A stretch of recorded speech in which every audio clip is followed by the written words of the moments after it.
মাওলানা মুফতি আব্দুল্লাহ সাহেব হযরতকে গুরুত্বপূর্ণ নসিহত পেশ করার জন্য সবিনয় অনুরোধ জানাচ্ছি।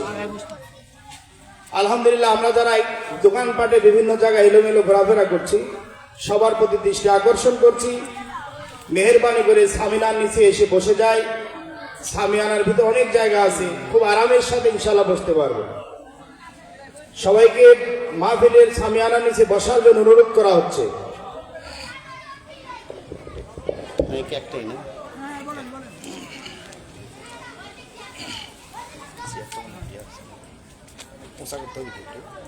السلام عليكم ورحمة الله وبركاته.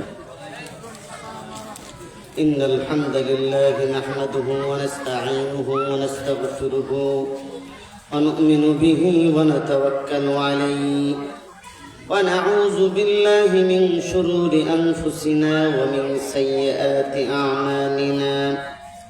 من يهده الله فلا مضل له ومن يضلله فلا هادي له.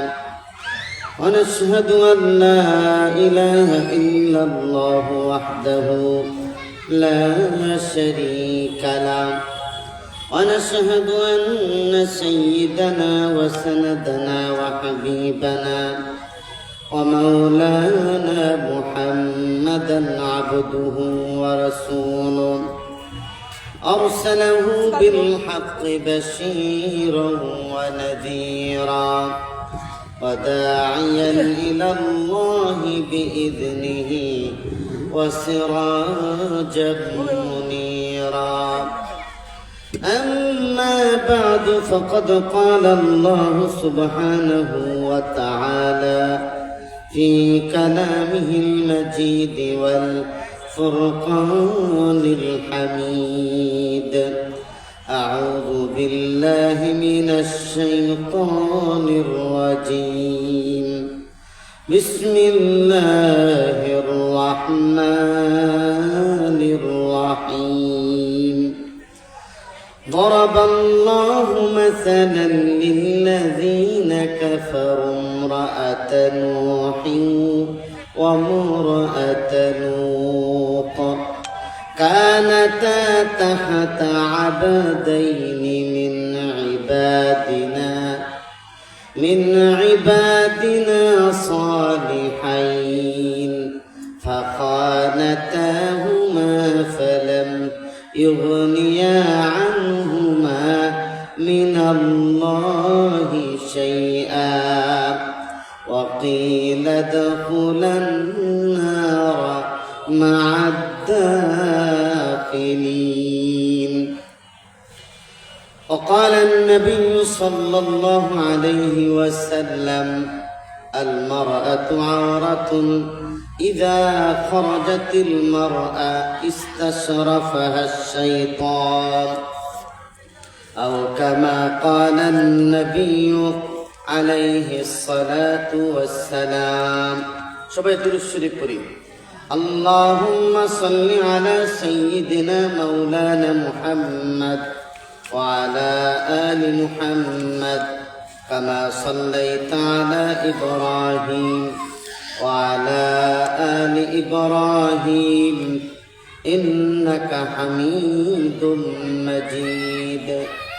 اللهم بارك على محمد وعلى آل محمد كما باركت على إبراهيم وعلى آل إبراهيم إنك حميد مجيد. بلغ العلا بكماله كشف الدجى بجماله حسنت جميع خصاله صلوا عليه وآله. الحمد لله. ইসলাহুল উম্মাহ হযরত ওসমান গনি রাদিয়াল্লাহু তাআলা আনহু ও হযরত আয়েশা রাদিয়াল্লাহু তাআলা আনহা বালক ও বালিকা শাখা মাদ্রাসার উদ্যোগে ঈমান ও আমলের উন্নতির প্রত্যাশায় এবং মৃত মাতা পিতা ও মুরব্বীদের রুহের মাগফিরাতের উদ্দেশ্যে দ্বিতীয় ওয়াজ মাহফিল চাষকর খলিফাপাড়া তালতলা। আজকের এই মাহফিলের মোহতারাম জনাব সভাপতি হযরতুল আল্লাম হযরত মাওলানা মুফতি আব্দুল আহাদ দামাত বরাকাতুহুল আলিয়া, অন্যান্য মুআজ্জাজ মুকাররাম উলামায়ে কেরাম, বিশেষত আমার পূর্বে যিনি বয়ান করলেন হযরত কারি মোহাম্মদ খালেদ সাইফুল্লাহ, মাশাআল্লাহ আমাদের হযরত মাওলানা মুহাম্মদুল্লাহ সাহেবের সাহেবজাদা, কিন্তু বয়ান শুনে মনে হয়েছে যে পুরাটাই আগুন। মাশাআল্লাহ, ঠিক আছে না? আলেমের ছেলে আলেম হবে এবং হেদায়েতের কথা মানুষের মধ্যে ছড়িয়ে দিবে, এটাই আমাদের প্রত্যাশা। খালেদ সাইফুল্লাহ ওয়াজ এবং বয়ানের ময়দানে আরো এগিয়ে যাবে, এই দোয়া আমরা করছি। আল্লাহ সুবহানাহু ওয়া তাআলা এই মাদ্রাসার ইন্তেজামিয়া কমিটি এবং এই মাদ্রাসার সাথে সংশ্লিষ্ট যারা আছেন সবাইকে দ্বীনের জন্য, জান্নাতের জন্য আল্লাহ তাআলা কবুল করুক, বলেন আমিন। প্রিয় ভাইরা, আমি আজকে আপনাদের সম্মুখে কোরআনে কারীমের সূরাতুত তাহরীম থেকে একটি আয়াত তেলাওয়াত করেছি। সামনে আরো দুটি আয়াত আছে, সে দুটি আয়াতের আমি তাফসীর করব ইনশাআল্লাহুল আজিজ। কোরআনে কারীমের মধ্যে আল্লাহ সুবহানাহু ওয়া তাআলা এই দুনিয়ার যত সমস্যা আছে সব সমস্যার কথা আল্লাহ তাআলা তুলে ধরেছেন এবং সাথে সাথে তার সমাধানও দিয়েছেন। এই কোরআন হলো মানবতার জন্য হেদায়েতের এক আলোক রশ্মি, আলোক বর্তিকা, হেদায়েতের মশাল। যতদিন পর্যন্ত মানুষ কোরআন এবং হাদিস এই দুটিকে ধারণ করে থাকবে ততদিন পর্যন্ত মানুষ গোমরাহ হবে না, পথভ্রষ্ট হবে না। আজকে আমাদের সমাজের মধ্যে দুটি সম্প্রদায়, একটি হলো নারী আর একটি হলো পুরুষ। নারী পুরুষ মিলেই আল্লাহ সুবহানাহু ওয়া তাআলা এই দুনিয়াটাকে অত্যন্ত সুন্দর করে সাজিয়েছেন। এই পৃথিবীতে যা কিছু সুন্দর তার অর্ধেক করেছে নর, তার অর্ধেক করেছে নারী, ঠিক কিনা? এই জন্য নারীকে বাদ দিয়ে কোনো সমাজ, কোনো রাষ্ট্র ব্যবস্থা হতে পারে না। এই জন্য শিক্ষা দীক্ষার ক্ষেত্রেও নারীর অধিকার আছে। নারী শিক্ষা লাভ করবে, নারীর হাফেজা হবে, আলেমা হবে, ডাক্তার হবে এবং যত দুনিয়াবী শিক্ষা আছে সবকিছু নারী গ্রহণ করতে পারে। কিন্তু আমরা যদি আজ থেকে 1400 বছর পূর্বে তাকাই তাহলে দেখতে পাই পূর্বের সমাজটা ছিল নারী বিদ্বেষী এক সমাজ। কোনো ঘরে, কোনো পরিবারে যদি কন্যা সন্তান জন্মগ্রহণ করত, কন্যা সন্তান হওয়ার সাথে সাথে ওই কন্যাটিকে নিয়ে মাটির নিচে তারা পুঁতে রাখত। সেই সমাজের মধ্যে নারীকে বানানো হয়েছিল দাসী, যাদের কোনো মূল্যায়ন ছিল না। ইসলাম আসার পূর্বে ইহুদিরা নারীদেরকে মাসিক হলে তাদেরকে আলাদা একটা জায়গায় কুঁড়ে ঘরে তাদেরকে রেখে আসতো। তারা স্বামীর সাথে ঘুমানোর অধিকার তাদের ছিল না। কিন্তু আল্লাহর নবী, বিশ্ব নবী হযরত মুহাম্মদ সাল্লাল্লাহু আলাইহি ওয়াসাল্লাম এই পৃথিবীতে এসে বললেন, যার একটি কন্যা সন্তান সে একটা জান্নাতের মালিক। চিৎকার করে বলেন সুবহানাল্লাহ। এক সাহাবী দাঁড়িয়ে গেলেন, বললেন, ইয়া রাসূলুল্লাহ সাল্লাল্লাহু আলাইহি ওয়াসাল্লাম, আমার দুটি কন্যা সন্তান, আমার কোনো ফজিলত আছে কিনা? রাসূল করিম সাল্লাল্লাহু আলাইহি ওয়াসাল্লাম বললেন, যার দুটি কন্যা সন্তান তার জন্য দুইটা জান্নাত। আরেকজন দাঁড়িয়ে গেলেন, দাঁড়িয়ে গিয়ে বললেন, ইয়া রাসূলুল্লাহ, ইয়া হাবিবাল্লাহ, আমার তো তিনটি কন্যা সন্তান, আমার কোনো ফজিলত আছে কিনা? রাসূল বললেন, যার 3টি কন্যা সন্তান তার জন্য 3টি জান্নাত। আজকে জাহিলিয়াতের সেই সমাজ আবার আমাদের মধ্যে ফিরে এসেছে। কন্যা হলে, নারী হলে বাপ মায়ের চেহারা কালো হয়ে যায়, যেমনটা আল্লাহ তাআলা কোরআনে কারীমের মধ্যে বলেছেন, وَإِذَا بُشِّرَ أَحَدُهُمْ بِالْأُنثَى ظَلَّ وَجْهُهُ مُسْوَدًّا وَهُوَ كَظِيمٌ। যখন তাদেরকে কন্যা সন্তানের সুসংবাদ দেওয়া হতো তখন বাবার চেহারাটা কালো হয়ে যেত এবং মনস্তাপ ভোগ করত, মনে মনে কষ্ট নিত। হায় রে, এই সমাজের মধ্যে কত মানুষ আছে তাদের সন্তান আছে, ছেলে সন্তান, কিন্তু আমার কপাল পড়া, আমাকে আল্লাহ তাআলা কন্যা সন্তানের মালিক বানালেন। এই জন্য সমাজের মধ্যে চেহারা দেখাতে পারতো না। এখন আমাদের সমাজে কিছু মানুষ আছে, হ্যাঁ, বারবার কন্যা সন্তান হয়, এই জন্য কাউকে কিছু বলেও না, মনটা খুব খারাপ। হ্যাঁ, অনেক জায়গায় মান্যত করে, আবার কন্যা সন্তান হলে কারো কাছে জানায়ও না যে ভাই আমার একটা কন্যা সন্তান হয়েছে, ঠিক কিনা? অথচ আল্লাহ সুবহানাহু ওয়া তাআলা এই নারীকে অধিকার দিয়েছেন, পুরুষ হোক আর নারী হোক, আমল যদি করে সমান সওয়াব পাবে। জোরে বলেন সুবহানাল্লাহ। আল্লাহ রাব্বুল আলামিন বলেছেন, মান আমিলা সালিহান মিন যাকারিন আও উনসা ওয়া হুয়া মুমিনুন ফালানুহিয়ান্নাহু হায়াতান তাইয়্যিবা। আল্লাহ বলছেন, পুরুষ হোক আর নারী হোক, নেক আমল যদি করে আমি আল্লাহ সুবহানাহু ওয়া তাআলা তাদেরকে হায়াতে তাইয়্যিবা দান করব। এমন এক সুখময় জিন্দেগি আমি আল্লাহ তাআলা তাদেরকে দান করব, যে জিন্দেগিতে শুধু বরকত আর বরকত, রহমত আর রহমত আল্লাহ সুবহানাহু ওয়া তাআলা দিয়ে দিবে। এই জন্য কন্যা সন্তান হলে মন খারাপ করতে নেই, হ্যাঁ, মেজাজ খারাপ করা যাবে না, স্ত্রীর উপরও কোনো রাগান্বিত হওয়ার কোনো কারণ নেই। কারণ কন্যা হওয়ার ক্ষেত্রে নারীর কোনো কি নাই, কোনো ভূমিকা নেই, ঠিক কিনা বলো? হ্যাঁ, সায়েন্স এবং বিজ্ঞান যা কথা বলে যে কন্যা হওয়ার ক্ষেত্রে মায়ের কোনো কি নাই, ভূমিকা নাই। এই জন্য তার উপর রাগ করার কোনো অর্থ নাই। রাগ করার অর্থ হলো আমি বেকার, আমি বোকা, আমি আসলে আসল জিনিস বুঝি না, যার কারণে আমি আমার স্ত্রীর উপর কি করি, রাগ করি। আমার প্রিয় ভাইয়েরা, আমি ইতিহাস থেকে দুইজন নারীর কথা উল্লেখ করব। দুইজন স্ত্রী ছিলেন, দুইজন নেককার নবীর অধীনে, কিন্তু তারা ঈমান এবং হেদায়েত পায় নাই।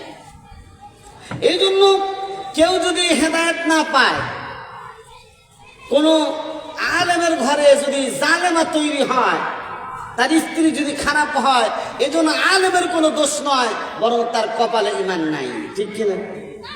এই কথাটাই আল্লাহ তাআলা সূরাতুত তাহরিমের 10 নম্বর আয়াতের মধ্যে বললেন, দরাবাল্লাহু মাসালাল লিল্লাযিনা কাফারু ইমরাআতান নূহিন ওয়া ইমরাআতান নূহ। এটা কোরআন শব্দ, যে আল্লাহ সুবহানাহু ওয়া তাআলা দরাবাল্লাহু মাসালাল লিল্লাযিনা কাফারু, দুইজন আল্লাহ তাআলা কাফেরদের দৃষ্টান্ত দিয়েছেন। দরাবাল্লাহু মাসালাল লিল্লাযিনা কাফারু ইমরাআতান নূহ ওয়া ইমরাআতান লূত, যে নূহ আলাইহিস সালামের স্ত্রী এবং লূত আলাইহিস সালামের স্ত্রী দুইজনই ছিল নেককার, নবীর অধীনে, কিন্তু তারা ঈমান আনতে পারে নাই। নূহ আলাইহিস সালামের স্ত্রী, তার ঈমান নসিব হয় নাই, তার সন্তানের ঈমান নসিব হয় নাই। কারণ ঈমান আনার জন্য তো 1 নম্বর তার মধ্যে তলব থাকতে হবে, 1 নম্বর তার মধ্যে আগ্রহ থাকতে হবে, তা না হলে ঈমানদার হতে পারবে না, ঠিক কিনা বলেন? এই যে কোরআন হেদায়েতের কিতাব, এই কোরআন সবাইকে হেদায়েত দেয় না, কোরআন তাদেরকেই হেদায়েত দেয় যারা কোরআনকে হেদায়েতের নিয়তে পড়ে, ঠিক কিনা বলেন? যেমন আল্লাহ রাব্বুল আলামিন বলেন, যালিকাল কিতাবু লা রাইবা ফীহি হুদাল লিল মুত্তাকিন। এটা এমন একটা কিতাব আমি নাযিল করেছি যে কিতাবের মধ্যে বিন্দু মাত্র কোনো সন্দেহের অবকাশ নেই। এই কিতাবটা যারা মুত্তাকিন, যারা পরহেজগার, যারা আল্লাহওয়ালা, তাদের জন্য এই কিতাবটা হলো হেদায়েত। এই জন্য পৃথিবীর কত দার্শনিক, কত মানুষ, কত বৈজ্ঞানিক এই কোরআন পড়ে, কিন্তু মুসলমান হতে পারে না, ঠিক কিনা? তাসলিমা নাসরিন এই কোরআন পড়েছে, হেদায়েত দেয়নি। ঠিক তেমনি ভাবে দাউদ হায়দার এই কোরআন পড়েছে, এই কোরআনের দ্বারা তার হেদায়েত লাভ হয়নি। কারণ তারা তো আর কোরআন থেকে হেদায়েত গ্রহণ করার জন্য কোরআন তেলাওয়াত করেনি, কোরআন বোঝে নাই, বরং তারা কোরআনের ভুল ধরার জন্য তারা এই কোরআন শিখেছিল, ঠিক কিনা বলে? এই জন্য কোরআন, হ্যাঁ, হেদায়েতের নিয়তে পড়তে হবে। নূহ আলাইহিস সালামের স্ত্রী এবং লূত আলাইহিস সালামের স্ত্রী, তারা নবীর সাথে ছিল, নবীর সোহবতে ছিল, সোহবতে থাকার পরেও নবীর দীক্ষা গ্রহণ করেন নাই, নবীর দাওয়াতকে তারা কবুল করেন নাই, বরং নবীর দাওয়াতের বিরোধিতা করেছে। লূত আলাইহিস সালামের স্ত্রী ছিল একেবারে নাফরমান বলতে জিনাকারী ছিল না, তবে এমন ছিল যে সমকামী যারা ছিল, ট্রান্সজেন্ডার যারা করত, পুরুষে পুরুষে ব্যভিচার করা, এই সমকামিতার গুনাহ লূত আলাইহিস সালামের জামানায় ব্যাপকভাবে হয়েছিল। ওই জামানায় ট্রান্সজেন্ডারের এই গুনার সাথে যারা লিপ্ত ছিল তাদেরকে লূত আলাইহিস সালামের স্ত্রী সহযোগিতা করত এবং তথ্য দিত যে আজকে লূত আলাইহিস সালামের কাছে এরকম এরকম বালকরা আসছে, এরকম এরকম যুবকরা আসছে, সুতরাং তোমরা তাদের সাথে অসৎ কাজে লিপ্ত হতে পারো। নবীর সোহবতে থাকার পরেও কি তার চরিত্রের পরিবর্তন হয় নাই। আবু লাহাব, উতবা, সাইবা নবীকে দেখেছে কিন্তু সাহাবী হতে পারে নাই, কারণ তাদের মধ্যে হেদায়েতের কি ছিল না, মানসা ছিল না, হেদায়েতের উদ্দেশ্য তাদের মধ্যে ছিল না। কিন্তু বেলাল সুহাইব রুমি রোম দেশ থেকে এসেছে, ওই আবিসিনিয়া থেকে, হাবশা এলাকা থেকে, কালো কুষ্টি বেলাল, দেখতে একেবারে কালো, মুখটা থেবরা, ওই চেহারাটা দেখতে সুন্দর নয়, ওই রকম কালো একজন মানুষ নবীর সোহবতে আসলো। আসার পর এত দামি হয়ে গেল বেলাল রাদিয়াল্লাহু তাআলা আনহু। বলছে তাওহীদের জন্য, ঈমানের জন্য হযরত বেলাল রাদিয়াল্লাহু তাআলা আনহু এত কুরবানি পেশ করেছেন। তার মালিক ছিল উমাইয়া নাকের মধ্যে রশি লাগায়া, হাতের মধ্যে রশি বেঁধে, পায়ের মধ্যে রশি বেঁধে উত্তপ্ত বালুকায় শিবিরের মধ্যে বেলালকে টানতো। আর বেলাল বলতো আহাদ আহাদ, আল্লাহু আহাদ, আল্লাহুস সামাদ, লাম ইয়ালিদ ওয়া লাম ইউলাদ ওয়া লাম ইয়াকুল লাহু কুফুয়ান আহাদ। এরকম কষ্ট করার কারণে আল্লাহ সুবহানাহু ওয়া তাআলা ওই বেলালের মাকাম এমন বাড়ায় দিয়েছিলেন। বেলাল রাসূল যখন জান্নাতের ভ্রমণে গেলেন, মেরাজের সফরে গেলেন, মেরাজের সফরে দেখা গেল বেলালের খরমের আওয়াজ রাসূলের আগে আগে বেলালের খরমের আওয়াজ পাওয়া যায়।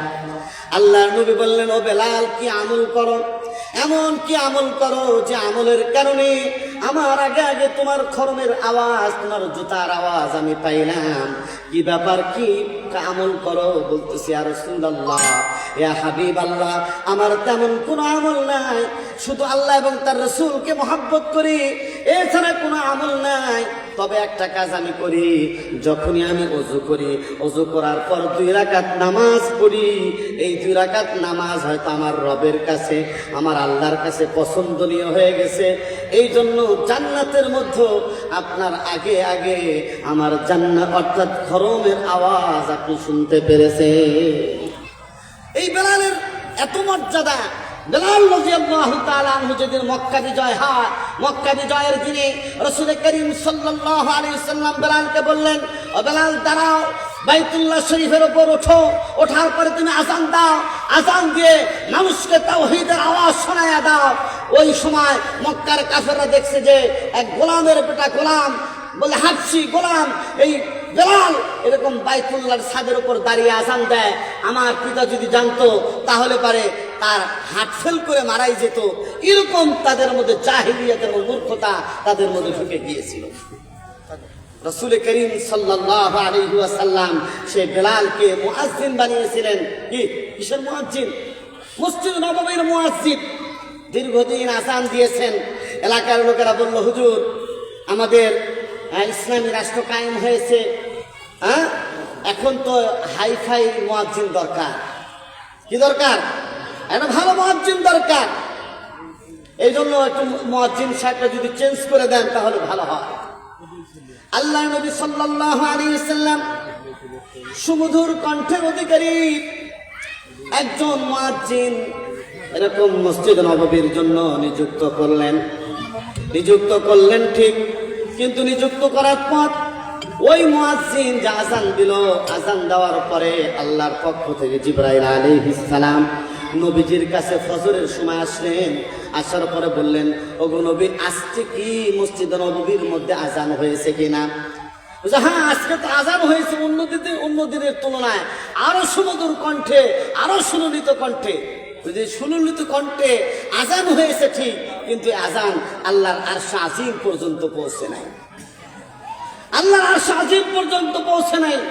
এরকম জোহর, আসর, মাগরিব, এশা কোনো নামাজের আজান আল্লাহর দরবারে পৌঁছে নাই। ব্যাপারটা কি? তখন বলল, ওগো রাসূল শোনেন, বেলাল আজান দিত, তোতলামি ছিল মুখের মধ্যে তোতলামি, কিন্তু ইখলাস আরো ভালোবাসা এমন ভাবে ছিল যে আজান দিত ঠিক, ওই আজান আল্লাহ তাআলার আরশে আজিমে গিয়ে লাগতো। এই জন্য আজকে মুয়াজ্জিন আছে, কিন্তু বেলালের মতো মুয়াজ্জিন নেই, ঠিক কিনা? হ্যাঁ, আজকে এরকম দর্শন আছে, কিন্তু ইমাম গাজালির দর্শন নেই। আজকে কোরআন পড়নেওয়ালা আছে, কিন্তু কাব রাদিয়াল্লাহু তাআলা আনহুর মতো, হযরত আব্দুল্লাহ ইবনে মাসউদ রাদিয়াল্লাহু তাআলা আনহুর মতো এরকম আশিকে কোরআন কি নাই। যার কারণে আজকে তেলাওয়াত করে ঠিক, আজান দেয় ঠিক, নামাজ পড়ায় ঠিক, ওয়াজ করে ঠিক, কিন্তু এই ওয়াজের দ্বারা কোনো আসর হয় না, ঠিক কিনা বলেন?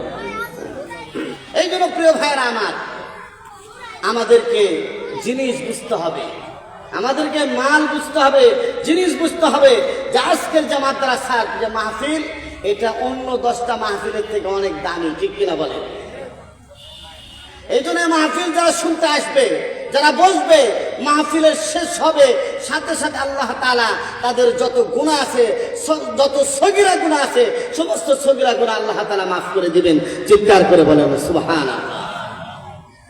আমি বলতেছিলাম যে আল্লাহ সুবহানাহু ওয়া তাআলা কাফেরদের দৃষ্টান্ত দিয়েছেন যে নূহ আলাইহিস সালামের স্ত্রী এবং লূত আলাইহিস সালামের স্ত্রী কানাতা তাহতা আবদাইন মিন ইবাদিনা। নূহ আলাইহিস সালামের স্ত্রী, নূহ আলাইহিস সালামের স্ত্রী অর্থাৎ নবীর স্ত্রী, লূত আলাইহিস সালামের স্ত্রী নবীর স্ত্রী, কিন্তু তারা নবীর সাথে খিয়ানত করেছিল, বিশ্বাসঘাতকতা করেছিল। নবীর স্ত্রী তো তেমন হবে, নবী যেমন দাওয়াতি কাজ করেন, নবীর স্ত্রীকে দাওয়াতি কাজ করতে হবে, ঠিক কিনা বলেন? নবী যেরকম নজরের হেফাজত করেন, ঠিক তেমনি ভাবে নবীর স্ত্রীর এরকম নজরের হেফাজত করতে হবে। নবী যেরকম লজ্জাস্থানের হেফাজত করতেন, তার স্ত্রীদেরকে লজ্জাস্থানের হেফাজত করতে হবে। নবী যেরকম জবানের হেফাজত করতেন, তেমনি ভাবে তাদের স্ত্রীরও এরকম জবানের হেফাজত করতে হবে। তা না হলে তো নবীর স্ত্রী হওয়ার কোনো সার্থকতা হলো না।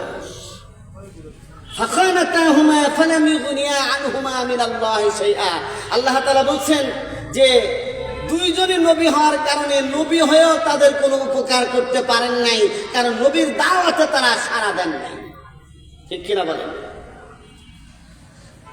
আল্লাহ সুবহানাহু ওয়া তাআলা এই সমস্ত নারীদের, যে সমস্ত নারীরা তাদের স্বামীর কথা শোনে না, যে সমস্ত নারীরা ইসলাম অনুযায়ী চলে না, কোরআন হাদিস অনুযায়ী চলে না, তাদের পরিণাম কি বলেন? জাহান্নাম। وقيل ادخلا النار مع الداخلين। আল্লাহ সুবহানাহু ওয়া তাআলা পরের কথা আগে নিয়ে আসছেন, অর্থাৎ নূহ আলাইহিস সালামের স্ত্রী এবং লূত আলাইহিস সালামের স্ত্রী যদিও নবীর পরিবারের মধ্যে ছিল, নবীর সোহবতে ছিল, নবীর স্ত্রী হওয়ার কারণে তারা জান্নাতে যাইতে পারে নাই, বরং আল্লাহ তাআলা তাদেরকে বলবেন অন্যান্য জাহান্নামীরা যেরকম ভাবে জাহান্নামের মধ্যে প্রবেশ করতেছে, সুতরাং তোমরাও জাহান্নামের মধ্যে প্রবেশ করো। জাহান্নাম থেকে তারা বাঁচতে পারবে না। এই জন্য দায়ুস যারা আছে, দায়ুস দুই ধরনের, পুরুষের মধ্যে হতে পারে, নারীর মধ্যে হতে পারে। দায়ুস যে সমস্ত পুরুষেরা চায় আমার স্ত্রী আমার বন্ধু বান্ধবদের সাথে গল্প করুক, তাদের সাথে ঘোরাফেরা করুক, তাদের সাথে চ্যাটিং করুক, তাদের সাথে মোবাইলে কথা বলুক, এটা সে কোনো মাইন্ড করে না, কিছু মনে করে না, তারাই হলো দায়ুস। আবার যে সমস্ত স্ত্রীরা এরকম খোলামেলা চলে, বাজারে যায়, বিভিন্ন জায়গায় যায় এবং তারা স্বামীর কথা শোনে না এবং আরেকজনের সাথে উপর দিয়ে কথা বলে, গল্প করে, হ্যাঁ, বেগানা নারীর সাথে, বেগানা পুরুষের সাথে কথাবার্তা বলে, তারাও দায়ুস। আল্লাহ নবী বলছেন দায়ুস দ্বারা লা ইয়াদখুলুল জান্নাহ, দায়ুসরা জান্নাতের মধ্যে প্রবেশ করতে পারবে না। এই জন্য শুধু নামাজ পড়লে আর রোজা করলে আর হজ করলে জান্নাতে যাওয়া যাবে না, পর্দাও করতে হবে। কি করতে হবে বলেন? হ্যাঁ, হায়া লজ্জা তাদের থাকতে হবে, স্বামীর কথা শুনতে হবে। স্বামীর কথা যদি না শোনে তাহলে তাদের জন্য ভয়াবহ পরিণাম। বুখারীর এক হাদিসের মধ্যে আসছে যে স্ত্রী মারা গেল, মারা যাওয়ার পর স্বামী বলল যে হ্যাঁ আমার স্ত্রীটা কত ভালো ছিল, তাহলে সে জান্নাতের মধ্যে চলে যাবে। সুবহানাল্লাহ। এই জন্য নারীদের সতর্কতা অর্জন খুব জরুরি। ঠিক তেমনি ভাবে আবার স্বামী মারা গেল, স্ত্রী বলল যে আমার স্বামীর মতো তো এত ভালো স্বামী হয় না, তাহলেও কি ওই স্বামী জান্নাতি। জোরে বলল সুবহানাল্লাহ। আমার প্রিয় ভাইরা, এই জন্য বিবাহ শাদী যখন আমরা করতে যাব, করার সময় আমাদেরকে নেককার পরহেজগার দেখে পাত্রী চয়ন করতে হবে, পাত্রী নির্বাচন করতে হবে। আমরা তো এখন জিরাগালি দেখি যে একটু চেহারা সুন্দর হলেই, একটু দেখতে সুন্দর হলেই, টাকা আছে কিনা ইত্যাদি দেখে বিয়ে করি, কয়েকদিন পরে দেখা যায় ডিভোর্স হয়ে যায়। ঠিক কিনা বলেন? আল্লাহ নবী সাল্লাল্লাহু আলাইহি সাল্লাম বলেছেন, বুখারীর হাদিস, ইয়া মাশারাশ শাবাব মান ইসতাতা মিনকুমুল বাআতা ফালইয়াতাযাওয়াজ। ও যুবকেরা কান লাগায়া শোনো, যাদের বিবাহ করার ক্ষমতা আছে, সক্ষমতা আছে, যখন তোমরা বিবাহ করতে যাবে, যখন তোমাদের সক্ষমতা আছে, তখন তোমরা কি করো? ভালো ভালো দেখে বিবাহ করো। ইয়া মাশারাশ শাবাব মান ইসতাতা মিনকুমুল বাআতা ফালইয়াতাযাওয়াজ। ভালো দেখে, দিনদার দেখে, পরহেজগার দেখে বিবাহ করো। ওমান লাম ইসতাতি ফাআলাইহি বিসসাওম। আর যদি বিবাহ করার শারীরিক সক্ষমতা না থাকে, মহারা দেওয়ার টাকা নাই, কিনে খাওয়াবে কি পড়াবে, এরকম যদি না হয় তাহলে রোজা রাখুন। ফাইন্নাহু লাহু বিজাউন। কারণ রোজা এমন একটা ইবাদত, মানুষের কামনা বাসনাকে দমিয়ে দেয়। এই জন্য বিবাহ করার যোগ্যতা থাকলে দ্রুত বিবাহ করা, আর যদি বিবাহ করার যোগ্যতা না থাকে তাহলে রোজা রাখতে থাকা। আবার রোজা রেখে যদি ভালো খাওয়া দাওয়া করেন তাহলে সেই ক্ষেত্রেও সমস্যার সৃষ্টি হবে। কি? সেই ক্ষেত্রেও সমস্যার সৃষ্টি হবে। সামান্য খেয়ে রোজা রেখে কোন রকম সময়টা পার করতে হবে। আল্লাহ সুবহানাহু ওয়া তাআলা যখনই সামর্থ্য দিবেন তখনই আমাদেরকে বিবাহ শাদী করতে হবে। ঠিক কিনা? আরেকটি দৃষ্টান্ত দিচ্ছেন আল্লাহ সুবহানাহু ওয়া তাআলা। ওয়াদারাবাল্লাহু মাসালান লিল্লাযীনা আমানু ইমরাআতা ফিরআউন إذ قالت رب ابن لي عندك بيتا في الجنة ونجني من فرعون وعمله ونجني من القوم الظالمين। আল্লাহ বলছেন মুমিনদের জন্য একটি দৃষ্টান্ত দিচ্ছি ফেরাউনের স্ত্রীর কথা। ফেরাউনের স্ত্রীর নাম ছিল আসিয়া। কি নাম বলেন? আসিয়া ছিল। ওই আসিয়া এতটাই নেককার, এতটাই পরহেজগার, এতটাই আল্লাহওয়ালা ছিল, যখন মুসার সাথে ফেরাউনের লড়াই শুরু হয়ে গেল, মুসা আলাইহিস সালাম যখন কালেমার দাওয়াত দেওয়া শুরু করলেন, মুসা আলাইহিস সালাম যখন সরাসরি মাঠে নামলেন, তখন তার স্ত্রীর মেধা, যোগ্যতা সব কিছু বিবেচনা করে মুসা আলাইহিস সালামকে নবী হিসাবে মানলেন, আল্লাহ রাব্বুল আলামিনের উপর ঈমান আনলেন। তার স্বামী ফেরাউন যখন জানতে পারলো আমার স্ত্রী ইমানদার মুসলমান হয়ে গেছে, সে তো তেলে বাগুনে চলে উঠছে, সে হুঙ্কার ছাড়ছে যে আজকে এই শিরকের ঘরে আজকে তাওহীদের বাণীকে উড়ায়, তাকে দেখে ছাড়বে। আসিয়া কিন্তু দমে যান না, এই হুঙ্কারে আসিয়া দমে যান না, আল্লাহর কাছে সাহায্য চাচ্ছেন যে আল্লাহ আমার স্বামী তো নাফরমান, জালেম, আমার কি পরিণত হবে আল্লাহ তুমি ভালো জানো। ফেরাউনের শাস্তি দেওয়ার পৃথিবীর মধ্যে যত জালেম স্বৈরাচারী বাচ্চা আছে, যারা এরকম জুলুম নির্যাতন করতো, তার মধ্যে সবচেয়ে কঠোর ছিল ফেরাউন। এই ফেরাউনের ইতিহাস আপনারা জানেন। ফেরাউন তো জারোর সন্তান। কি সন্তান? জারোর সন্তান ছিল ফেরাউন। বাপ মায়ের কথাবার্তা শুনতো না, বাপ মা একজন ত্যায্য পুত্র করেছিল। সে ওখান থেকে ভেগে এসে তরমুজের দোকানে একটা চাকরি নেয়, যে আমি তরমুজের ব্যবসা করব, অর্থাৎ আপনার সাথে আমি সহযোগী হিসেবে কাজ করব। বললে ঠিক আছে কাজ করো। এখান থেকে কিছুদিন পর আর ভালো লাগলো না, এই তরমুজের ব্যবসা ছেড়ে দিয়ে আস্তে করে পরে কবরস্থানে চাকরি নিল। এই কবরস্থানে গিয়ে সে 2 নম্বরই করতো। ওই বছরে আবার এমন দুর্ভিক্ষ দেখা দিল, এরকম প্রলয়ঙ্কারী এমন কিছু রোগ ব্যাধি এবং বিভিন্ন বিষয় তার সামনে আসলো, যে হাজার হাজার মানুষ মিশরের মধ্যে ইন্তেকাল করলো। ফেরাউনের একটা অভ্যাস ছিল, সে মানব সেবা করত। যদি যারা ক্ষমতা চায়, যারা ক্ষমতা লোভী, ক্ষমতায় যারা মসনদে বসতে চায় তাদেরকে বুঝতে হবে, তাদেরকে যে কাজটি করতে হবে মানুষের খেদমত করতে হবে, ঠিক কিনা বলেন? হ্যাঁ, তাদের খেদমত করতে হবে। মানব সেবা যদি করে জনগণ এমনিতেই তাকে চেয়ারে বসায় দেবে। মানব সেবা করবে না, তার চেয়ারে বসার অধিকার নাই। এই ফেরাউন যা পাইতো সব আশপাশের লোকদেরকে খাওয়াইতো, তাদেরকে টাকা পয়সা দিত, অসুস্থ মানুষদের সেবা করত, অনাহারী মানুষদেরকে খাওয়াতো, এরকম অভ্যাস তার ছিল। হঠাৎ করে যখন এরকম একটা দুর্ভিক্ষ এবং একটা এরকম তাউন দেখা দিল, মহামারী দেখা দিল, হাজার হাজার মানুষ, তখন সে লাশের ব্যবসা শুরু করলো। যারা টাকা দিত, বেশি টাকা দিত, তাদের লাশগুলো আগে দাফন করত, আর যারা টাকা কম দিত তাদের কি পরে দাফন করত।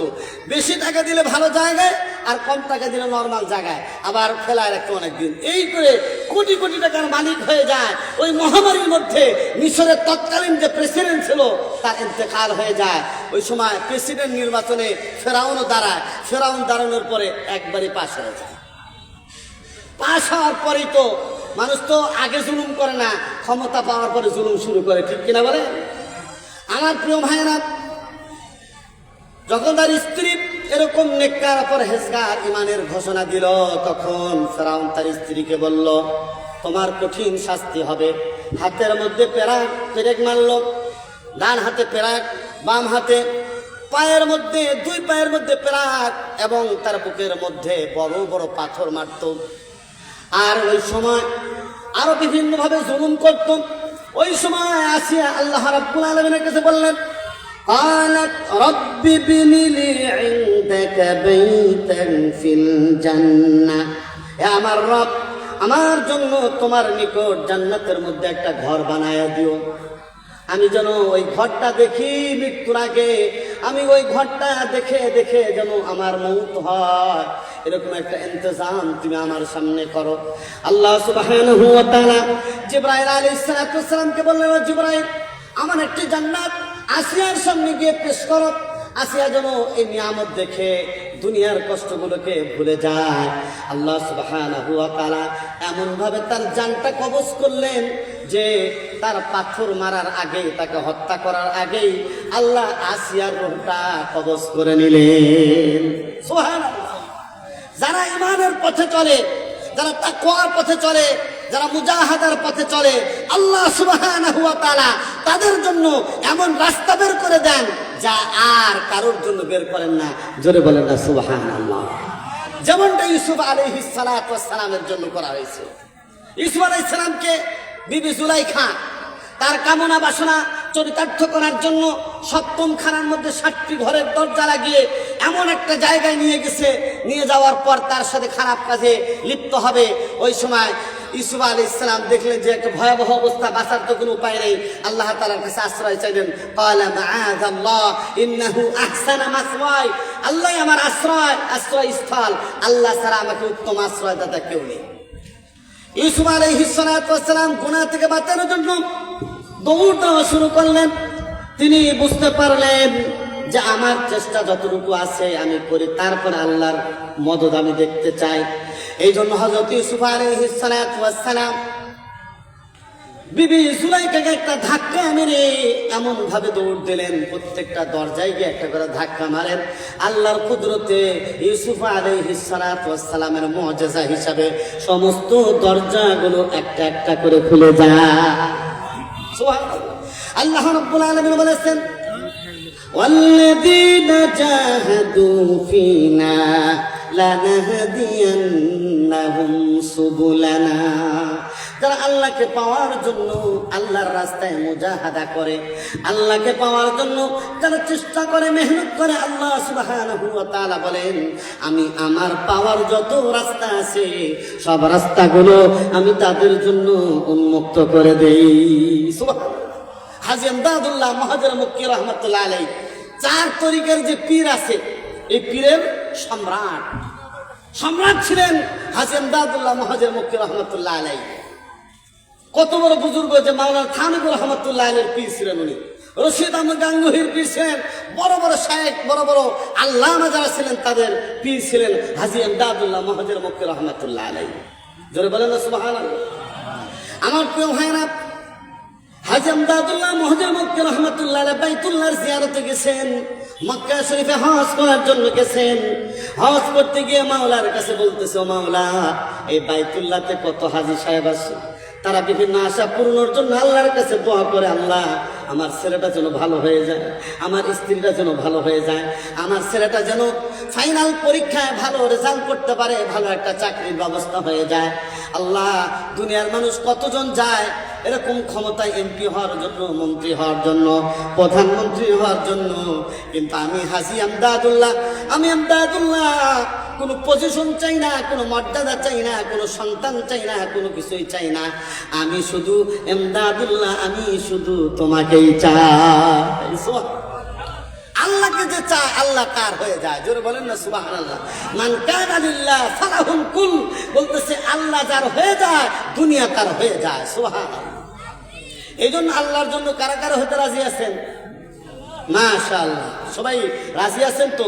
তাহলে গুনাহ ছাড়তে হবে, সুন্নতের ইত্তেবা করতে হবে, সুন্নতের আমল করতে হবে, তাহলে ইনশাআল্লাহ আল্লাহ তাআলা রাস্তা সহজ করে দিবেন। তে আমি বলতেছিলাম ফেরাউনের স্ত্রীর কথা, আসিয়া। যে আসিয়া এমন একজন নারী, যে নারীকে আল্লাহ সুবহানাহু ওয়া তাআলা দুনিয়াতেই তার জান্নাতের গৃহটা দেখায় দিয়েছে। সুবহানাল্লাহ। জান্নাতে সে কোথায় থাকবে এটা দেখায় দিয়েছে। আমার ভাইরা, ইতিহাসের বিখ্যাত একজন বুজুর্গ ছিলেন, নাম ছিল তার বাহলুল নামে এক বুজুর্গ। এতটাই আল্লাহওয়ালা, একবার এই বাহলুলের রুমালটা একজন মানুষ, একজন চোর তার রুমালটা নিয়ে দৌড়ায় পালায় চলে গেল। পালা আমরা এখানে চাষকর বাজারে, এখানে বাজারে বিক্রি করার জন্য রুমাল নিয়ে গেল। আগের দিন এগুলো দামি ছিল। রুমালটা নিয়ে চলে গেল বাজারের মধ্যে, কিন্তু বাহলুল নামক এই পাগল বাজারে না গিয়ে কবরস্থানে গিয়ে বসে আছে। কবরস্থানে গিয়ে সময় কাটতেছে আর জিকির করতেছে, আল্লাহ আল্লাহ আল্লাহ আল্লাহ, আল্লাহর জিকির করে। লোকেরা জিজ্ঞেস করলো, বাহলুল তুমি কেন কবরস্থানে বসে আছো? ওই লোকটা তো তোমার রুমালটা চুরি করে, তোমার চাদর চুরি করে বাজারের মধ্যে গেছে, বাজারের মধ্যে তাকে খুঁজো। বুঝে না ভাই, আমার বাজারে খোঁজার দরকার নাই, দুনিয়াতে তত জায়গায় সে যায়, ঘুরে ফিরে এই কবরস্থানে এই 3.5 হাত মাটির কাছে তাকে আসতে হবে। এই জন্য আমি যখন আসবে ওই সময়ের জন্য আমি বসে আছি। দারি দুনিয়া কাছে গম না বাসাদ, আগার বাসাদ বনি আদম না বাসাদ। দুনিয়ার সব মানুষ পেরেশান, দুনিয়া নিয়ে পেরেশান, যে আমি কিভাবে টাকা পয়সার মালিক হয়ে যাব, আমি কিভাবে চেয়ারম্যান হব, কিভাবে এমপি হবে, পেরেশান। দুনিয়ার প্রাণী যারা আছে তারা কিন্তু পেরেশানি নাই, পাখিকুল যারা আছে তাদের কোনো পেরেশানি নাই, কারণ তারা সকালবেলায় খালি পেটে যায়, সন্ধ্যাবেলায় পেট পুরে ফিরে আসে, কারণ তাদের তাওয়াক্কুল কার উপর? আল্লাহর উপর। ঠিক তেমনি ভাবে আমরা যদি আল্লাহ তাআলার উপর তাওয়াক্কুল করতে পারি, আল্লাহ তাআলা আমাদের এরকম ব্যবস্থা করবেন। ঠিক কিনা বলেন? আমার প্রিয় ভাইয়েরা, ইতিহাস থেকে এক ঘটনা শোনাই। জামিয়াতুল আজহার নাম করা বিখ্যাত, বিশ্ববিখ্যাত একটা বিশ্ববিদ্যালয় জামিয়াতুল আজহার। এই জামিয়াতুল আজহারের 2 জন আল্লাহওয়ালা বুজুর্গ ছাত্র লেখাপড়া করতেন। জোরে বলেন না সুবহানাল্লাহ। কিন্তু সারাদিন কোরআন তেলাওয়াত, সারাদিন হাদিস রাসূল পাঠ, সারাদিন ফিকহ শাস্ত্র, আকায়েদ ইত্যাদি নিয়ে গবেষণা করেন, কিন্তু খাবারের কোনো ইন্তজাম নাই। যখন সব মানুষগুলো ঘুমিয়ে যায়, বাজারের মধ্যে সবজি বিক্রি হয়, তরকারি বিক্রি হয়, ওই তরকারির যে সমস্ত অংশগুলো বাজারের মধ্যে এরকম ভাবে নদীর মধ্যে পড়ে থাকে, ওইগুলো উঠায়া আবার তারা সিদ্ধ করে সকালবেলা খেয়ে সারাদিন শুধু এলেমের চর্চা করে। এলেমের চর্চা এছাড়া আর দুনিয়ার দিকে তাদের কোনো মনোযোগ নাই। এইভাবে জামিয়াতুল আজহারে 2 জন তালেবে ইলম লেখাপড়া করে। আল্লাহ নবী সাল্লাল্লাহু আলাইহি ওয়াসাল্লামের অনুসারী আশিক ছিল 2 জন ছাত্র।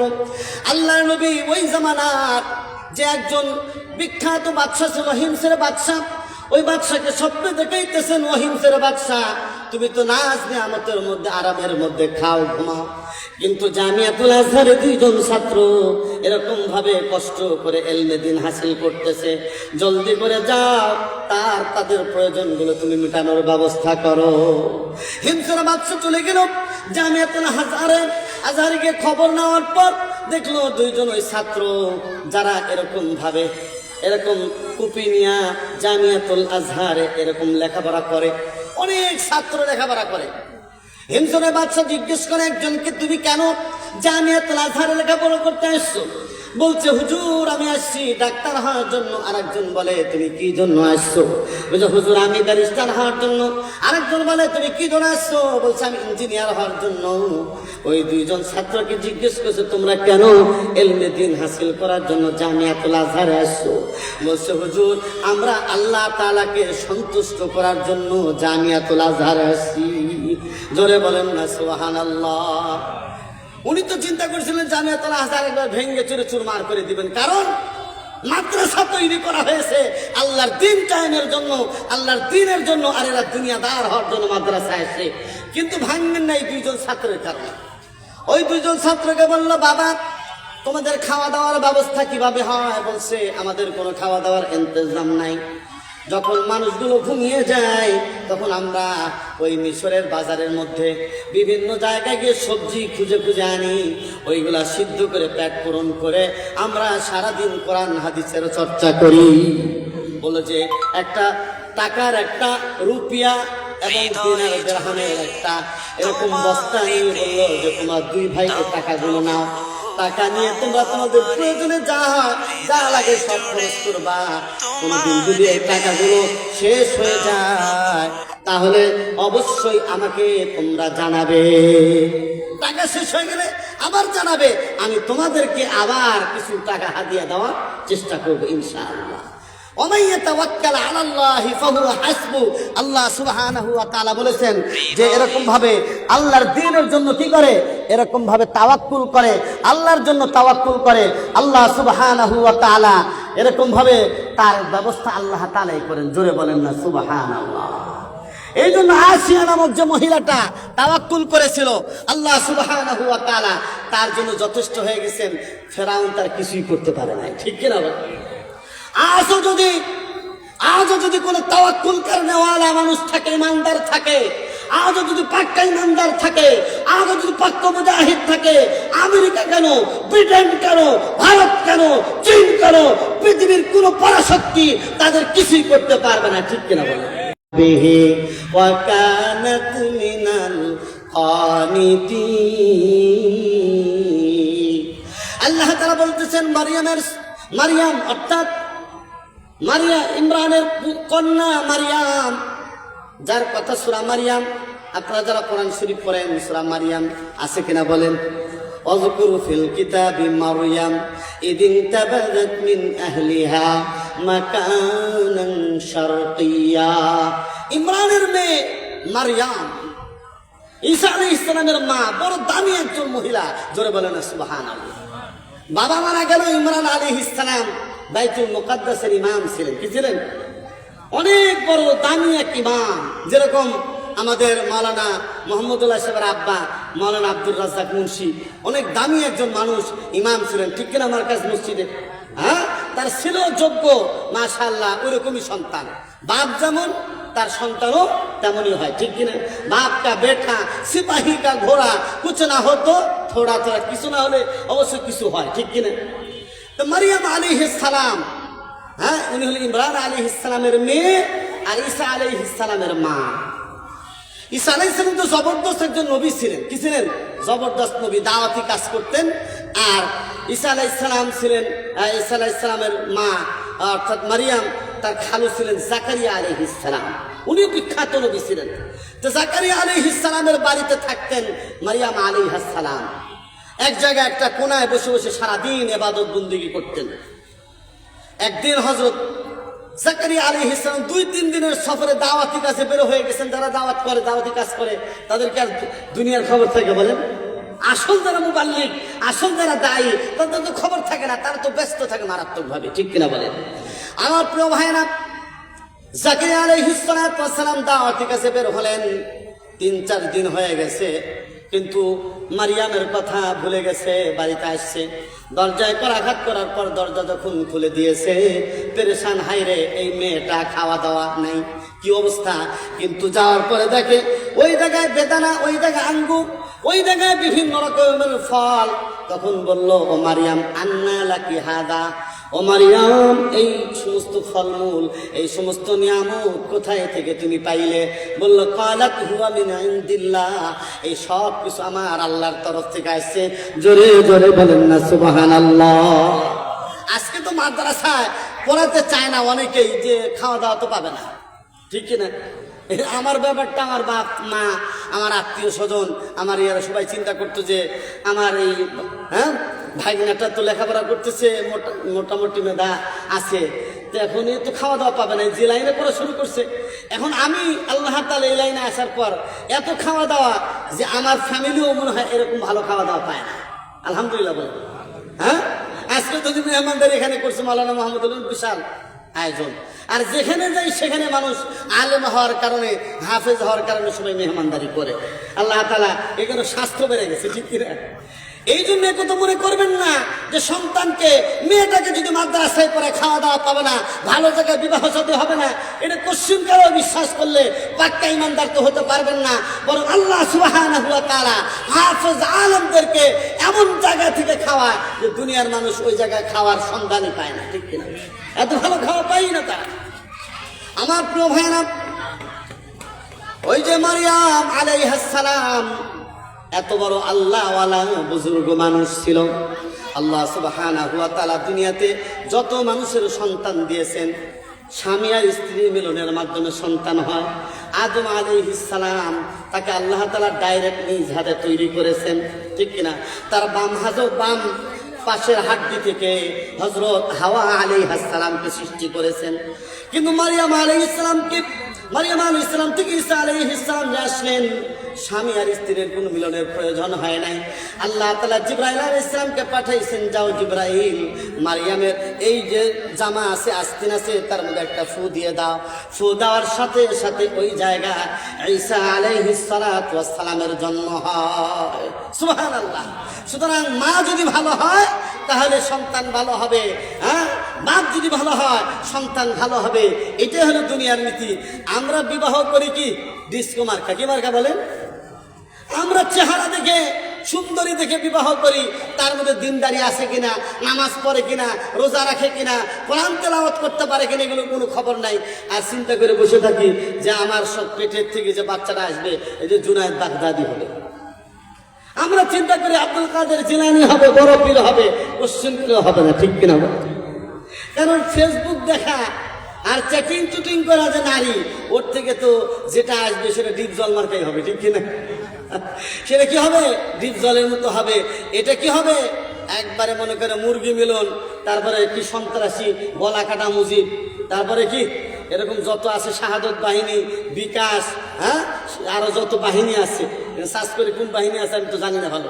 এই ধরনের বাহিনী ওইখান থেকে আসবে, ভালো সন্তান কোনোদিন আসবে না। এই জন্য প্রিয় ভাইরা আমার, আমাদের সন্তানদেরকে নেককার বানাতে হলে, মারিয়ামের মতো যদি কন্যা সন্তান বানাতে হয়, তাহলে অবশ্যই আমাদেরকে এই যে হযরত ওসমান গনি রাদিয়াল্লাহু তাআলা আনহু এবং হযরত আয়েশা রাদিয়াল্লাহু তাআলা আনহা বালক এবং বালিকা মাদ্রাসায় আমাদের সন্তানদেরকে ভর্তি করতে হবে। মাওলানা তো কিছুদিন আগে শুধু মহিলা শাখা চালাইতো, এখন হলো উনি পুরুষ শাখাও খুলেছেন। আস্তে আস্তে আমি ওনাকে বলবো যে অবশ্যই পুরুষ শাখাটা আরো বেশি মজবুত করতে হবে। অর্থাৎ কায়দায় বাগদাদি, অর্থাৎ আমপাড়া, নুরানি, হেলথ বিভাগটাকে যদি মজবুত করে, ইনশাল্লাহ এর দ্বারা বিশাল ফায়দা হবে, ঠিক কিনা বলেন? আর মহিলাদের শাখা তো মিশকাত পর্যন্ত আছে, আস্তে আস্তে যত দূর হয় যদি দাওরা খুলতে পারে খুলবে। এইভাবে করে মাদ্রাসা এগিয়ে যাবে ইনশাআল্লাহ তাআলা। এই মাদ্রাসার নাম দেওয়া হয়েছে আয়েশা রাদিয়াল্লাহু তাআলা আনহা। আয়েশার আরেক নাম ছিল হুমায়রা রাদিয়াল্লাহু তাআলা আনহা। আয়েশার নামের বরকত আছে কিনা বলেন? আয়েশার নামের একটা বরকত আছে। আল্লাহর নবী সবচেয়ে বেশি ভালোবাসতেন আয়েশাকে, জোরে বলেন সুবহানাল্লাহ। অর্থাৎ কুমারী স্ত্রী হিসেবে শুধু আয়েশা ছিলেন, আর বাকি 9 জন বা 10 জন স্ত্রী যারা ছিলেন সবাই ছিলেন কি? বিধবা। খাদিজা রাদিয়াল্লাহু তাআলা আনহা তিনি বিধবা ছিলেন। এরকম যত আছে, যায়নব বিনতে জাহাশ, এই সবগুলো, মারিয়া কিপ্তিয়া যারা ছিলেন, সবগুলো ছিলেন কি? আরেক জায়গা থেকে বিবাহ করা। ইসলামের জন্য, দ্বীনের জন্য আল্লাহর নবী সাল্লাল্লাহু আলাইহি ওয়াসাল্লাম এদেরকে বিবাহ করেছিলেন দ্বীনের প্রচারের জন্য। কিন্তু আয়েশা রাদিয়াল্লাহু তাআলা আনহার কে আল্লাহ রাসূল সাল্লাল্লাহু আলাইহি ওয়াসাল্লাম যিনি আবু বকর রাদিয়াল্লাহু তাআলা আনহুর কি কন্যা, আল্লাহ রাসূল সাল্লাল্লাহু আলাইহি ওয়াসাল্লাম কি আবু বকরকে খুব ভালোবাসতেন। এজন্য আবু বকর বলছিলেন, ইয়া রাসূলুল্লাহ, আমি আপনাকে ভালোবাসার চূড়ান্ত পর্যায়ের যেতে দিতে চাই, আমার কন্যাটাকে আপনার হাতে তুলে দিতে চাই। আল্লাহ রাসূল রাজি হয়ে গেছে। এই নামে এই মাদ্রাসা, আল্লাহ তাআলা বরকত দান করে বলেন আমিন। আমার প্রিয় ভাইরা আমার, এই জন্য আমি আপনাদেরকে বলতে চাই, এই যে মাদ্রাসাটা পরিচালনা করতেছেন মাওলানা মুহাম্মদুল্লাহ, এই মাদ্রাসার জন্য খালি দোয়া করলে হবে না, এই মাদ্রাসার জন্য কিছু আর্থিক সহযোগিতার প্রয়োজন আছে কিনা বলেন। এই মাদ্রাসা চলতে হলে এই মাদ্রাসার কিছু জায়গা দরকার, মাটি ফেলানো দরকার, আর একটা আলাদা রুম দরকার। এই রুমের জন্য আমি আপনাদের কাছে, আমি তো আসলে কালেকশনের বক্তা না, কিন্তু একটু সামান্য আপনাদের কাছে আমি চাইবো অল্প সময় 5 মিনিট, যে এই মাদ্রাসার একটা আলাদা একটা জায়গা, অর্থাৎ সেখানে একটা বিল্ডিং করা হবে, এর জন্য ইট, বালু, চোনা, আরো কি কি আছে না লাগে, এগুলো সিমেন্ট, এগুলো কারা কারা দিতে একটু রাজি আছেন? অল্প 5 মিনিটের মধ্যে একটু হাত তুলে দিবেন যে ইনশাল্লাহ আমি এই মাদ্রাসার জন্য এতগুলো ইট দিতে চাই বা এতগুলো টাকা দিতে চাই, ইনশাল্লাহ এই টাকা দিয়ে তার বিল্ডিং এর কাজ করে ফেলবে। এরকম 2-4 জন যদি হাত উঠান তাহলে আমি ইনশাল্লাহ খুশি হব। আমি এখানে দেখতে পাচ্ছি আমাদের ওমর শেখ, আমার অত্যন্ত মহব্বতের মানুষ, মামা, আমার মামা ডাকি আর কি, ওনার আমার নিজবতী ভাইও হয়। তা আমি সর্বপ্রথম মনে করব যে এই বরকতি কাফেলা, অর্থাৎ এই দানের, এই সাদাকার এই জায়গায় আমাদের অত্যন্ত শ্রদ্ধাভাজন সমাজসেবক মহব্বতের ভাই ওমর শেখ, উনি একটা যদি ঘোষণা দেন যে ইনশাল্লাহ আমি মাওলানা মুহাম্মদুল্লাহর এই মাদ্রাসা করার জন্য তার পাশে থাকব, সহযোগিতা করব, এটা আপনারা চান কিনা বলেন? কারা কারা চান? মাশাআল্লাহ, আল্লাহ তাআলা কবুল করুন, বলেন আমিন। উনি যদি ঘোষণা দেন ভালো, না হলে পরে অবশ্যই উনি কি যোগাযোগ করবেন, আমি এ ব্যাপারে আশাবাদী। আর একজন আল্লাহর বান্দা এই মাদ্রাসার জন্য 500 টাকা দান করলেন, আল্লাহ কবুল করুন, বলেন আমিন। আমার ভাইরা, ওয়াজ তো আপনারা শুনেছেন অনেক বক্তাদের, এরপরে যে বক্তা আসতেছেন আরো হাইফাই ওয়াজ করবেন, কিন্তু ওয়াজ শুনেন আর যাই করেন, যত নেক আমল করেন, আল্লাহ তাআলা কোরআনের মধ্যে একটা আয়াতের মধ্যে পরিষ্কার বলছেন, লান তানালুল বিররা হাত্তা তুনফিকু মিম্মা তুহিব্বুন। তোমরা কোশ্চিনকালের নেকি পাইবা না, নামাজ পড়লেও পাইবা না, রোজা করলেও পাইবা না, যতক্ষণ না তোমরা তোমাদের প্রিয় বস্তুটা আল্লাহর রাস্তায় খরচ করে দাও। মানুষের কাছে প্রিয় বস্তু কি বলেন? প্রিয় বস্তু হলো টাকা, মাল। মালটা সবচেয়ে প্রিয়। আল্লাহ রাসূলের কাছে 3 জিনিস প্রিয় ছিল। কয় জিনিস? হুব্বিবা ইলাইয়া, রাসূলের কাছে 3 জিনিসকে প্রিয় করা হয়েছিল। 1 নম্বর স্ত্রী, 1 নম্বর কি নবীজির কাছে তার স্ত্রী ছিল প্রিয়, 2 নম্বর ছিল খুশবু, আর 3 নম্বর ছিল নামাজ। আল্লাহর নবীর কাছে 3টা জিনিস প্রিয় ছিল। জোরে বলেন না সুবহানাল্লাহ। আল্লাহর নবীর আরেকটা মাকাম ছিল, আরেকটা অবস্থা ছিল, আরেকটা শান ছিল। নবীজির কাছে যখন কে চাইতো, নবীজি কোনোদিন না করতেন না। লা শব্দটা আল্লাহর নবীর জবানে কখনো বের হতো না যে না আমি কিছু দিতে পারবো না, আমি কিছু দিতে পারবো না। এই জন্য আমি এখানে যারা আছে তাদেরকে বলবো যে কম বেশি আপনারা 500, 1000, 2000, 3000, 5000 যা পারেন আপনারা এই মাদ্রাসায় শরীক থাকবেন। রাজি আছেন তো ইনশাআল্লাহ? কারা কারা শরীক থাকবেন হাত উঠান। কারণ উনি তো কালেকশন করেন না, আমি জানি যতটুকু, কিন্তু আপনাদেরকে আমি একটু উদ্বুদ্ধ করলাম যে যারা যারা দিতে চান অবশ্যই তার সাথে দেখা করবেন, এবং আপনারা যদি প্রকাশ্যে দিতে চান সেটাও করতে পারেন। আমার প্রিয় ভাইরা, আমি বলতেছিলাম ইসলামে যে নারীর অধিকার দিয়েছে, ইসলামকে যে নারীর সম্মান দিয়েছে, পৃথিবীর ইতিহাসে কোনো ধর্ম, কোনো জাতি, কোনো ইসম এরকম অধিকার দিতে পারে নাই। কারণ আল্লাহ নবী সাল্লাল্লাহু আলাইহি ওয়াসাল্লাম বলেন, খিয়ারুকুম খিয়ারুকুম লিনিসাইহিম, তোমাদের মধ্যে সেই হলো সেরা মানুষ যে তার স্ত্রীর কাছে সেরা। আনা খিয়ারুকুম লি আহলি, আর আমি আমার স্ত্রীদের কাছে শ্রেয় এবং স্ত্রীদের কাছে প্রিয়। জোরে বলেন না সুবহানাল্লাহ। আমার প্রিয় ভাইরা, এই জন্য আমি আপনাদেরকে বলতে চাই, আপনাদের যে কন্যা সন্তান আছে, 4টা আছে, 5টা আছে, 2টা আছে, 1টা আছে, আমি বলবো প্রত্যেকটা সন্তানকে আপনি দ্বীনের জ্ঞান শিক্ষা দেন, দ্বীনের ইলম শিক্ষা দেন, তাদেরকে নামাজি বানান, তাদেরকে পরহেজগার বানান। কারণ নামাজি পরহেজগার যদি সন্তান না হয়, এই সন্তান যখন কিয়ামতের ময়দানে আল্লাহ তাআলার দরবারে দাঁড়ায় যাবে, আর তাদের জন্য যখন জাহান্নামের ফয়সালা হয়ে যাবে, তখন তারা বলবে قال الذين كفروا ربنا أرنا الذين أضلانا من الجن والإنس। আল্লাহ বলেন ওই সমস্ত লোকেরা বলবে, হায় আল্লাহ, এই যে আমাদের মুরব্বীরা, এই যে আমাদের মা বাবা মুরব্বীরা, এরা আমাদেরকে বিভ্রান্ত করেছে, বিপদগামী করেছে, সুতরাং এদেরকে সামনে আনেন, এদেরকে পদদলিত করে তারপরে আমরা জাহান্নামে যাব। এখানে অনেক মা বোনেরা তো আছেন, তাই না? মা বোনেরা যারা আছেন, হ্যাঁ, হযরত খাদিজা রাদিয়াল্লাহু তাআলা আনহা রাসূলের জন্য যত সম্পদ ছিল সব দিয়ে দিয়েছেন। রাসূলের যখন স্ত্রী হয়ে গেছেন, রাসূলের সাথে যে পরিণয় সূত্র যখন আবদ্ধ হয়ে গেছেন, বলছি ইয়া রাসূলুল্লাহ, আমার যত সম্পদ আছে আমি দ্বীনের জন্য সব আপনার জন্য পায়ে দিয়ে দিলাম, অক্ষ করে দিলাম। আপনি যে খাতে যেভাবে ব্যবহার করা দরকার সেইভাবেই কি করুন, আপনি এই সম্পদগুলো ব্যবহার করুন। জোরে বলেন না সুবহানাল্লাহ। এমনি কি রাসূলুল্লাহ সাল্লাল্লাহু আলাইহি সাল্লাম খাদিজার জন্য তার জামাটা দিয়ে দিয়েছেন, তার পরিধেয় কাপড় কেমনে দিয়েছেন? কারণ মরে যাওয়ার আগে খাদিজা রাদিয়াল্লাহু তাআলা আনহা বলেছিলেন, আপনার কাছে আমার তো তেমন কোনো দাবি নাই, কিন্তু আমার একটা বিশ্বাস, আমার মরে যাওয়ার পরে আপনার পরনের কাপড় দিয়ে যদি আমাকে দাফন দেওয়া হয়, তাহলে আশা করা যায় আল্লাহ আমাকে শাস্তি দিবেন না। আমি এটা চাই আপনার কাছে, আপনি এতে রাজি আছেন কিনা? রাসূল বলছে, ইয়েস, আমি এটা অবশ্যই তোমার জন্য করব। জোরে বলেন না সুবহানাল্লাহ। ইসলাহুল উম্মাহ আয়েশা মহিলা মাদ্রাসার জন্য আবু তালেব ফকির, মৃত কিফায়াতুল্লাহ ফকিরের জন্য দানের পরিমাণ তো লেখেন নেই, কি 2000 না, এটা লেখেন দেন। হ্যাঁ, 2000 টাকা দান করলেন। জোরে বলেন আল্লাহু আকবার, জোরে বলেন নারায়ে তাকবীর, নারায়ে তাকবীর। আবু তালেব ভাই আল্লাহ তাআলা কবুল করুক, বলেন আমিন।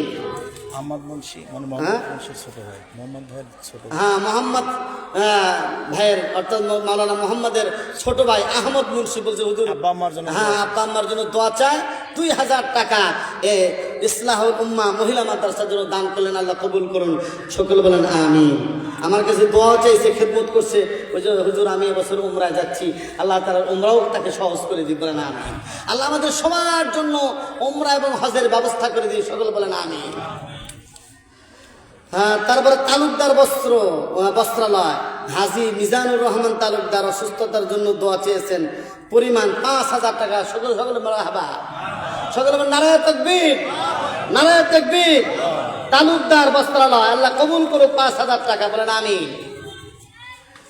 মোহাম্মদ রনি আফি নাকি লিখছি খলিফা, রনি আলী খলিফা, মৃত দাদা দাদির জন্য দোয়া 1000 টাকা, আল্লাহ কবুল করুক, বলেন আমিন। সকলে বলেন মারহাবা। তারপরে মোহাম্মদ আলাই খলিফা, এই যে খলিফা পারা হিসেবে খলিফা নাকি, আলাই খলিফা, মৃত মোহরিন খলিফা, 1 বস্তা চাউল আর 5 কেজি কি 5 কেজি 50 কেজি 50 কেজি চাউল নাকি, 50 কেজি চাউল। আপনারা চাউলও দিতে পারেন, কারণ 1 বছরের যে চাউল লাগে বাচ্চাদের জন্য, যারা এখানে পড়ালেখা করে, এটা যদি দিয়ে দেন তাহলে তো মুহতামিম সাহেব চিন্তামুক্ত থাকতে পারে, ঠিক কিনা বলেন? মোহাম্মদ মাজিদ আলী, মৃত মোহাম্মদ সাকু, বলতেছে বাকি 1000 টাকা, আল্লাহ কবুল করে, বলেন আমিন। মোহাম্মদ দুলাল প্রামাণিক, মৃত আসকান প্রামাণিক, 2000 টাকা, মারহাবা, আল্লাহ কবুল করে, বলেন আমিন। মোসাম্মদ মুফতি বেগম, মৃত মায়ের জন্য দোয়া যে 1000 টাকা, আল্লাহ কবুল করে, বলেন আমিন। মোহাম্মদ ইশওয়াজ প্রামাণিক, আনন্দনগর, 200 টাকা, আল্লাহ কবুল করে, বলেন আমিন। যার যার সামর্থ্য অনুযায়ী দিতে। হ্যাঁ, আপনার আছে 100 টাকা, সেখান থেকে আপনি দিলেন কত, 10 টাকা, অনেক কিছু। আর একজন আছে 10,000 টাকা, সে দিল 100 টাকা, আপনি তার বরাবর, ঠিক কিনা?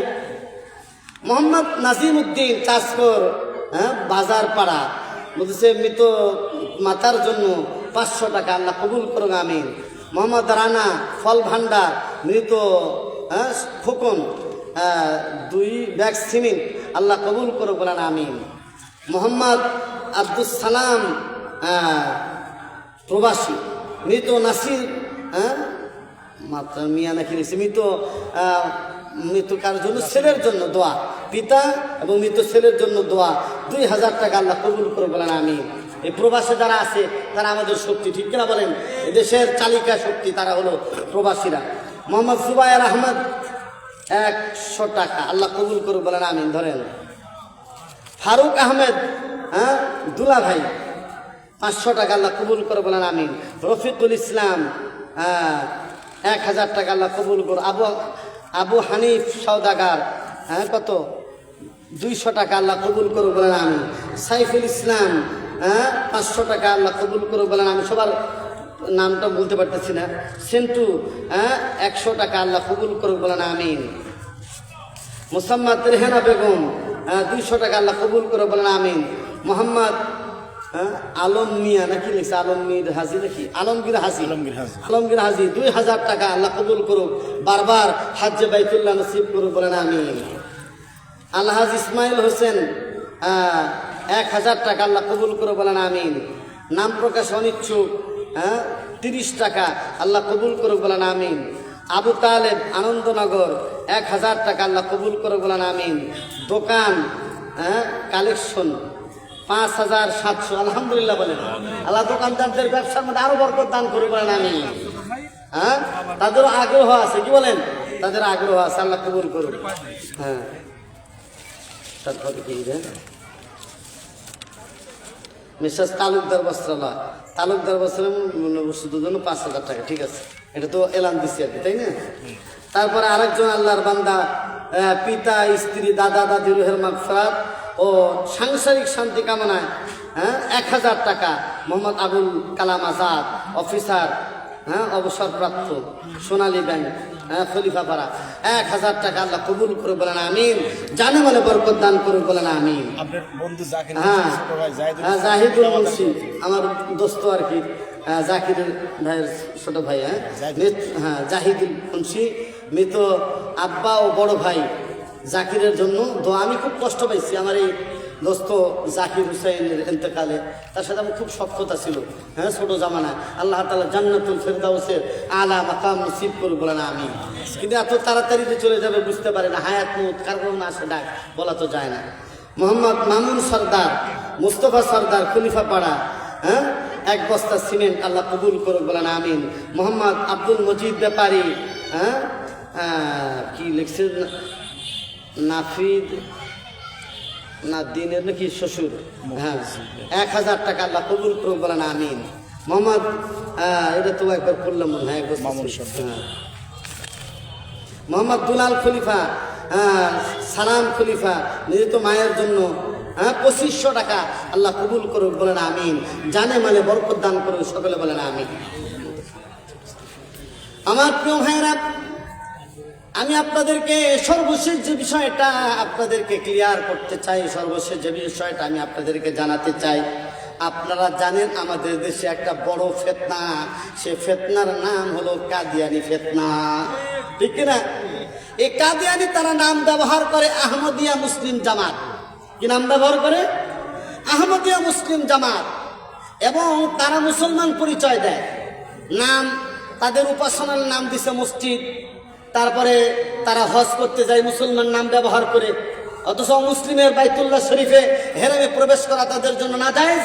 তারা এই কাজটা করতেছে এবং তারা এই বাংলাদেশের আপামর মুসলমান, সাধারণ মুসলমান, তাদের ঈমান আকীদা ধ্বংস করার জন্য আমার নবী, শেষ নবী মুহাম্মদ সাল্লাল্লাহু আলাইহি সাল্লাম শেষ নবী, সে তারা বলে যে না মুহাম্মদ সাল্লাল্লাহু আলাইহি সাল্লাম নবী, ঠিক আছে, কিন্তু আমাদের নবী গোলাম আহমদ সে ছায়া নবী, বুরুজি নবী, জিল্লি নবী, এই কথা বলে। নাউজুবিল্লাহি মিন যালিক। আমরা স্বাধীনতার পর থেকে নিয়ে এই আহমদিয়া মুসলিম জামাতের বিরুদ্ধে অনেক বক্তব্য দিয়েছি, সরকারের কাছে আমরা দাবি জানিয়েছি তাদেরকে যেন কি অমুসলিম এবং তাদেরকে যেন সংখ্যালঘু ঘোষণা করা হয়।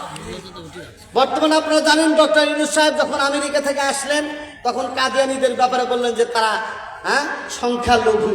তা আমরা এই সংখ্যালঘুটাই চাইতেছি যে সরকার শুধু কাদিয়ানীদের ব্যাপারে লিখে দিবে যারা হিন্দু, খ্রিস্টান, বৌদ্ধ, আরো যারা আছে অন্য ধর্মের লোকেরা আছে তারা যেরকম সংখ্যা লঘু, ঠিক তেমনি ভাবে কাদিয়ানীরা সংখ্যা লঘু। এটাই আমরা চাচ্ছি। মধুপুরের পীর সাহেব আগামী 15 নভেম্বর ঐতিহাসিক সোহরাওয়ার্দী উদ্যানে বাংলাদেশের বিখ্যাত বুজুর্গ বড় বড় ওলামা একরাম, হ্যাঁ, এর পক্ষ থেকে কাদিয়ানীদেরকে অমুসলিম ঘোষণার জন্য সম্মিলিত খতম নবুয়ত পরিষদের উদ্যোগে এই এক বিশাল মহাসমাবেশের আয়োজন করা হয়েছে। আমি কয়েকদিন পূর্বে মুফতি আব্দুল আহাদ সাহেব তার মাদ্রাসায় এই বিষয়ে আহ্বান করেছিলাম যে আমাদেরকে এই চাষকর থেকে গুরুদাসপুর থেকে এই ইসলামী মহাসম্মেলনকে বাস্তবায়ন করার জন্য নবীজি সাল্লাল্লাহু আলাইহি ইসলামের সম্মান মর্যাদাকে অক্ষুণ্ণ রাখার জন্য আমাদেরকে কি করতে হবে? ওই সম্মেলনে হাজির হয়ে সরকার বাহাদুরকে দেখায় দিতে হবে যে আমরা এদেশের মানুষ আহমদিয়া মুসলিম জামাতকে আমরা মুসলমান মানি না, তাদেরকে কাফের সংখ্যালঘু ঘোষণা করতে হবে। এই জন্য কি আপনারা ওই মহাসম্মেলনে যাওয়ার জন্য কারা কারা রাজি আছেন? হাত উঠায় দেখে। নারে তাকবীর, নারে তাকবীর, কাফের কাফের, কাদিয়ানীরা কাফের, কাদিয়ানীরা কাফের, কাফের কাফের। নবীর পরে নবী নাই, সংসদে আইন চাই, সংসদে আইন চাই, নবীর পরে নবী নাই। হ্যাঁ, আগামী দিনে যারা ক্ষমতা আসবে, আমরা ইসলামপন্থী যারা আছি, লোকজন উঠে যাচ্ছে তো ভিজা বলেন চেয়ারের ব্যবস্থা করতেছি তো উঠেন না। আগামীতে যারাই ক্ষমতা আসবে আমরা দিয়ে দিব শর্ত, ভোট পাইতে হলে কাদিয়ানীদেরকে রাষ্ট্রীয়ভাবে অমুসলিম ঘোষণা করতে হবে। ঠিক। যারা এটা ঘোষণা করবে তাদেরকে ভোট দেওয়া হবে, আর যারা ঘোষণা করবে না বুঝবে যে তারা কাদিয়ানীদের দোষর, ঠিক কিনা? ঠিক। কাদিয়ানীদের দালাল, ঠিক কিনা? ঠিক। তাদেরকে ভোট দেওয়া যাবে না। এই জন্য আমরা এই শর্ত দিব। ভাইরা আপনারা যারা ওঠাউঠি করতেছেন, এই ভিজা আছে তো চেয়ারের ব্যবস্থা করা হয়েছে। মাওলানা মোহাম্মদুল্লাহ সাহেব মাদ্রাসার মুহতামিম আপনাদের জন্য চেয়ারের ব্যবস্থা করছেন। যারা কষ্ট হচ্ছে আপনারা চেয়ারে বসতে পারবেন, সমস্যা নেই। আমার প্রিয় ভাইরা, আল্লাহ নবী সাল্লাল্লাহু আলাইহি ইসলাম শেষ নবী, এ ব্যাপারে আমাদের কোনো সন্দেহ আছে নাকি বলেন? না, কার কার সন্দেহ আছে? না, কারণই নাই। সন্দেহ থাকলে তার ইমান থাকবে না, ঠিক। সন্দেহ থাকলে তার ইমান থাকবে না। একটা জিনিস মনে রাখতে হবে, মুসলমান শুধু টুপি দাড়ি আর ঈদের নামাজ পড়া, জুমার নামাজ পড়া মুসলমান নয়।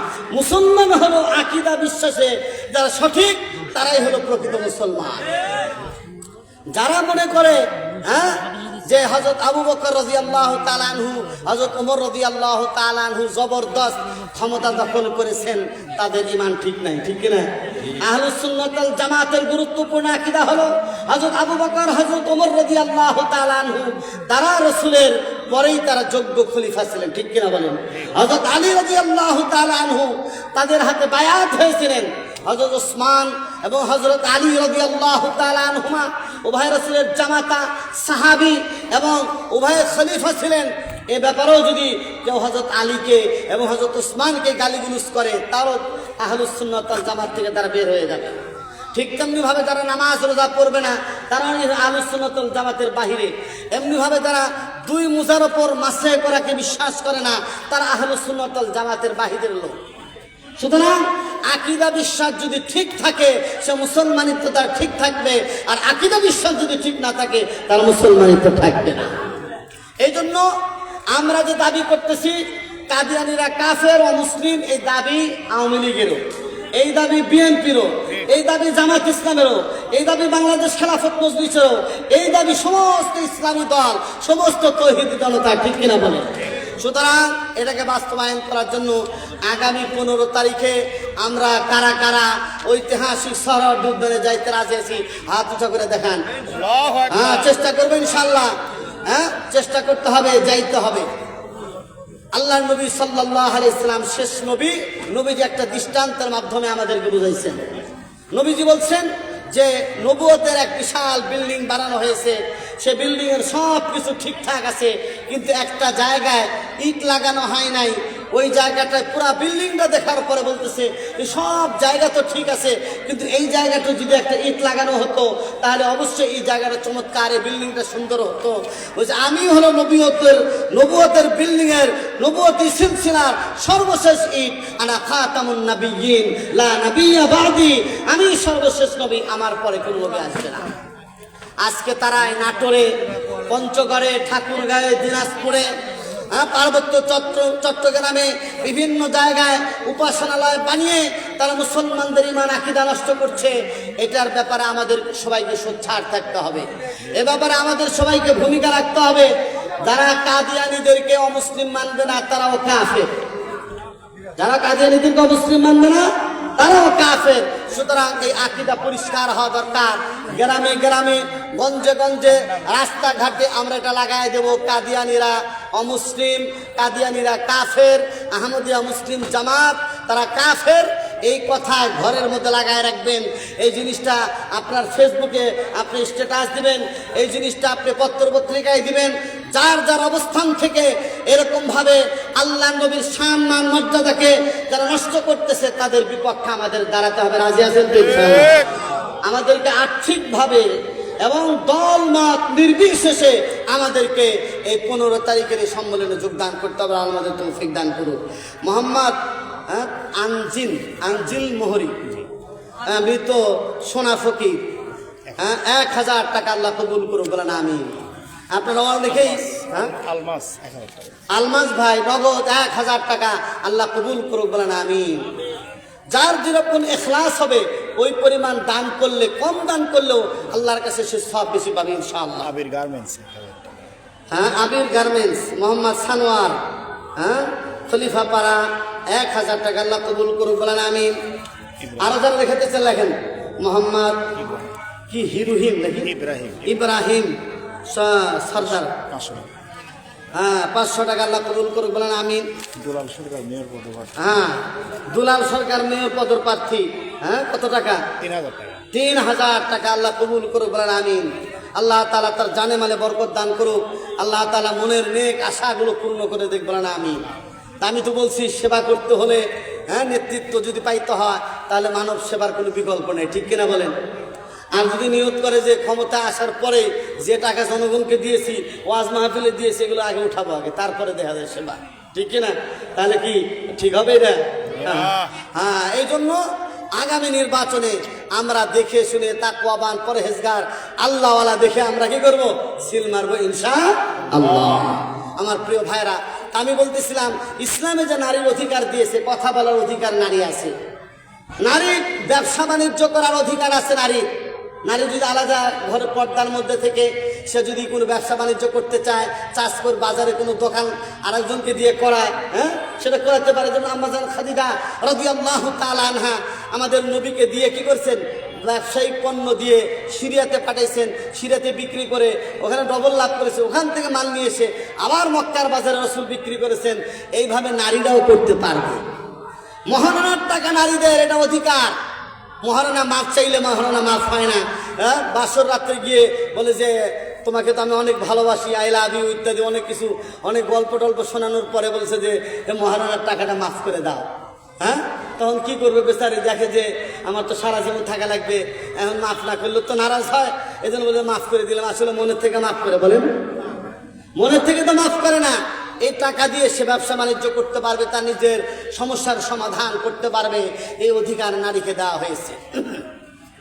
নারীকে তালাকের অধিকার দেওয়া হয়েছে, তালাকে তাফরিজ, অর্থাৎ বিবাহের পূর্বে আলোচনা পূর্বক নারী যদি বলে যে আমার স্বামী যদি এই কাজ করে, তার সাথে যদি বনিবনা না হয়, আমি তাকে তালাক দেওয়ার অধিকার তো পুরুষের।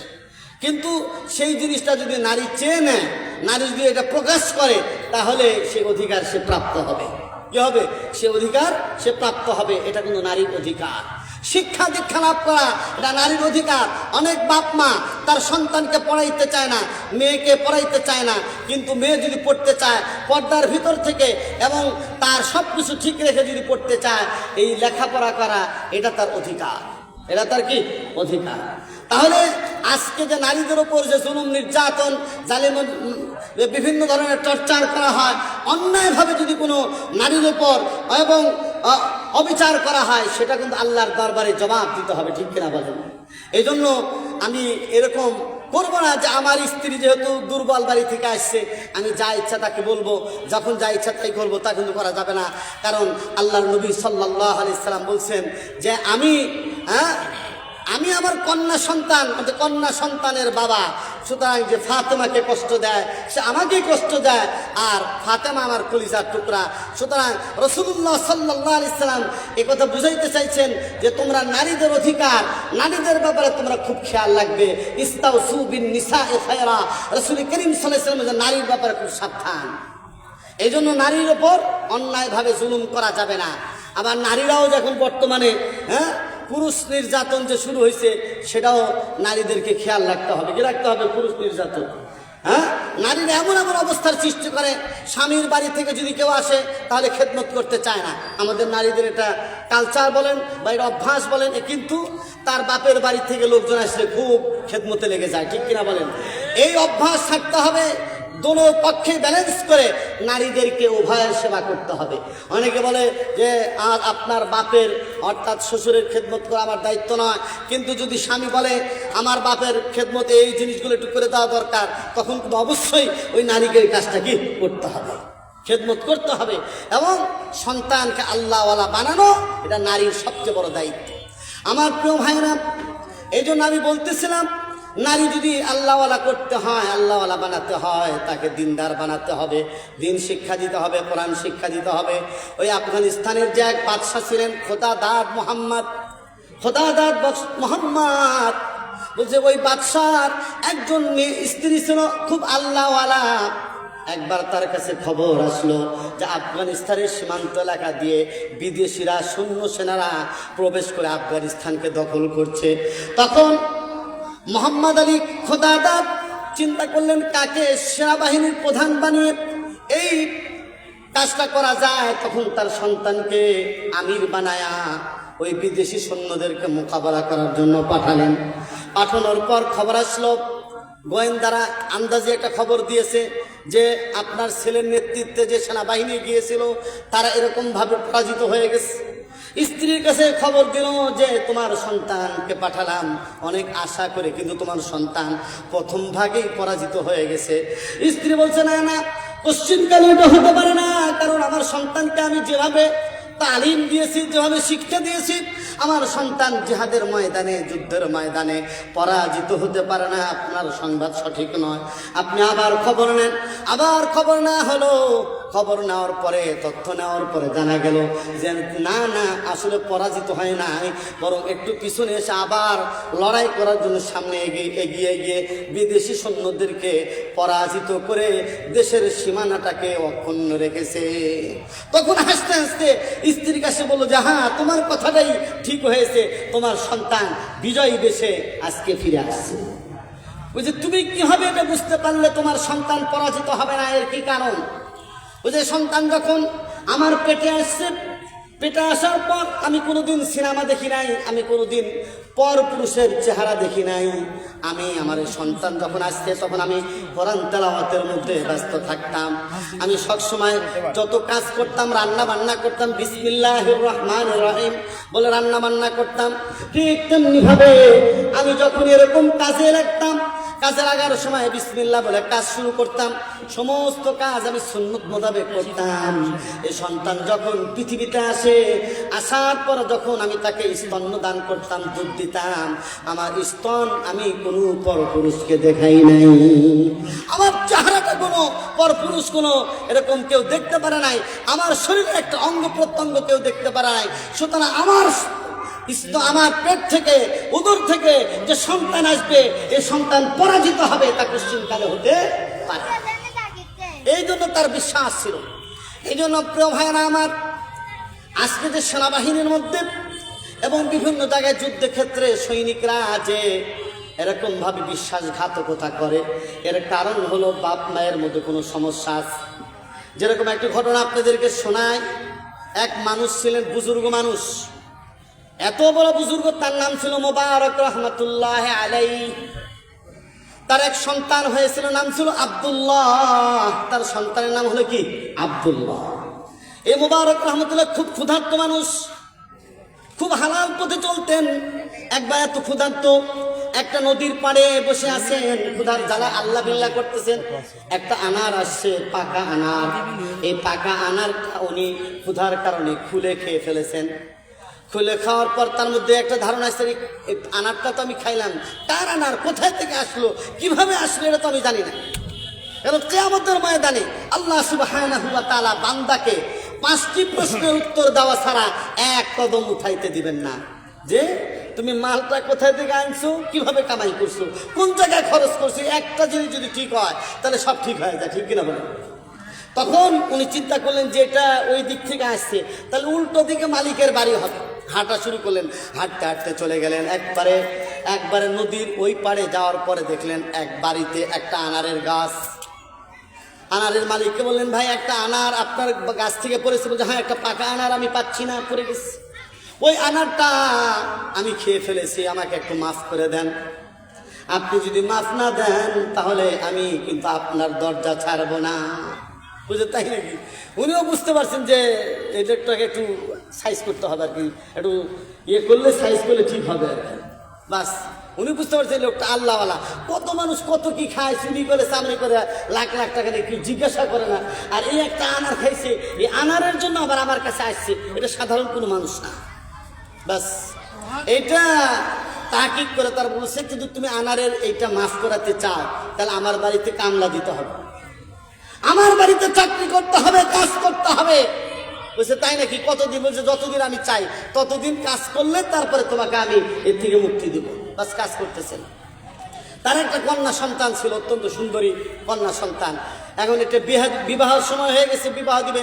এখন স্ত্রী আর স্বামী দুইজনে পরামর্শ করে নেককার সন্তান খোঁজার জন্য, কিন্তু সারা দেশে খুঁজে ভালো ছেলে পাওয়া যায় না। তখন স্ত্রীর সাথে পরামর্শ, কি করা যায়? স্ত্রী বলতেছে যে আপনার বাড়িতে যে ছেলেটা কাজ করে, কামলা দিয়ে খায়, এই ছেলেটা কেমন, এটা তো আমার কাছে খুব পছন্দ হয়, নেককার ছেলে। বলছে, হ্যাঁ এটা তো অবশ্যই নেককার ছেলে। বলছে, তাই? তাহলে আমি খুব পছন্দ আমারও, তাহলে তারপরে বিবাহ দিয়ে দিচ্ছি। এই ঘর থেকে যে সন্তানটা আসছিল তার নাম হলো আব্দুল্লাহ ইবনে মুবারক। নাম কি? ইনি হলেন ইমাম বুখারীর উস্তাদ। যত হাদিস বর্ণনাকারী আছে পৃথিবীতে, অনেক মুহাদ্দিসের ব্যাপারে কিছু না কিছু কথা আছে।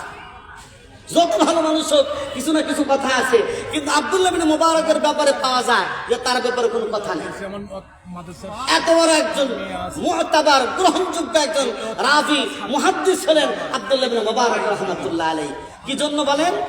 বাপ ছিলেন এমন নেককার যে যা খাইতেন হালাল খাইতেন, হালাল ছাড়া তার কোনো খাবার ছিল না। যার কারণে সেখান থেকে যে সন্তানটা আসছে, সে সন্তানটা বিখ্যাত মুহাদ্দিস হয়েছে, ঠিক কিনা বলেন? এই জন্য আল্লাহ রাব্বুল আলামিন কোরআনের মধ্যে বলেছেন, ইয়া আইয়ুহার রাসূলু কুলু মিনাত তাইয়্যিবাতি ওয়া আমালু সালিহা। হে রাসূলগণ, তোমরা হালাল থেকে খাও, পবিত্র বস্তু খাও এবং নেক কাজ করো, কারণ আমি তোমাদের কৃতকর্ম সম্পর্কে জানি। রাসূলদেরকে আল্লাহ বলেছে হালাল খাইতে, রাসূলদের মাধ্যমে দুনিয়ার মানুষকে জানাইছেন, ঠিক কিনা বলেন?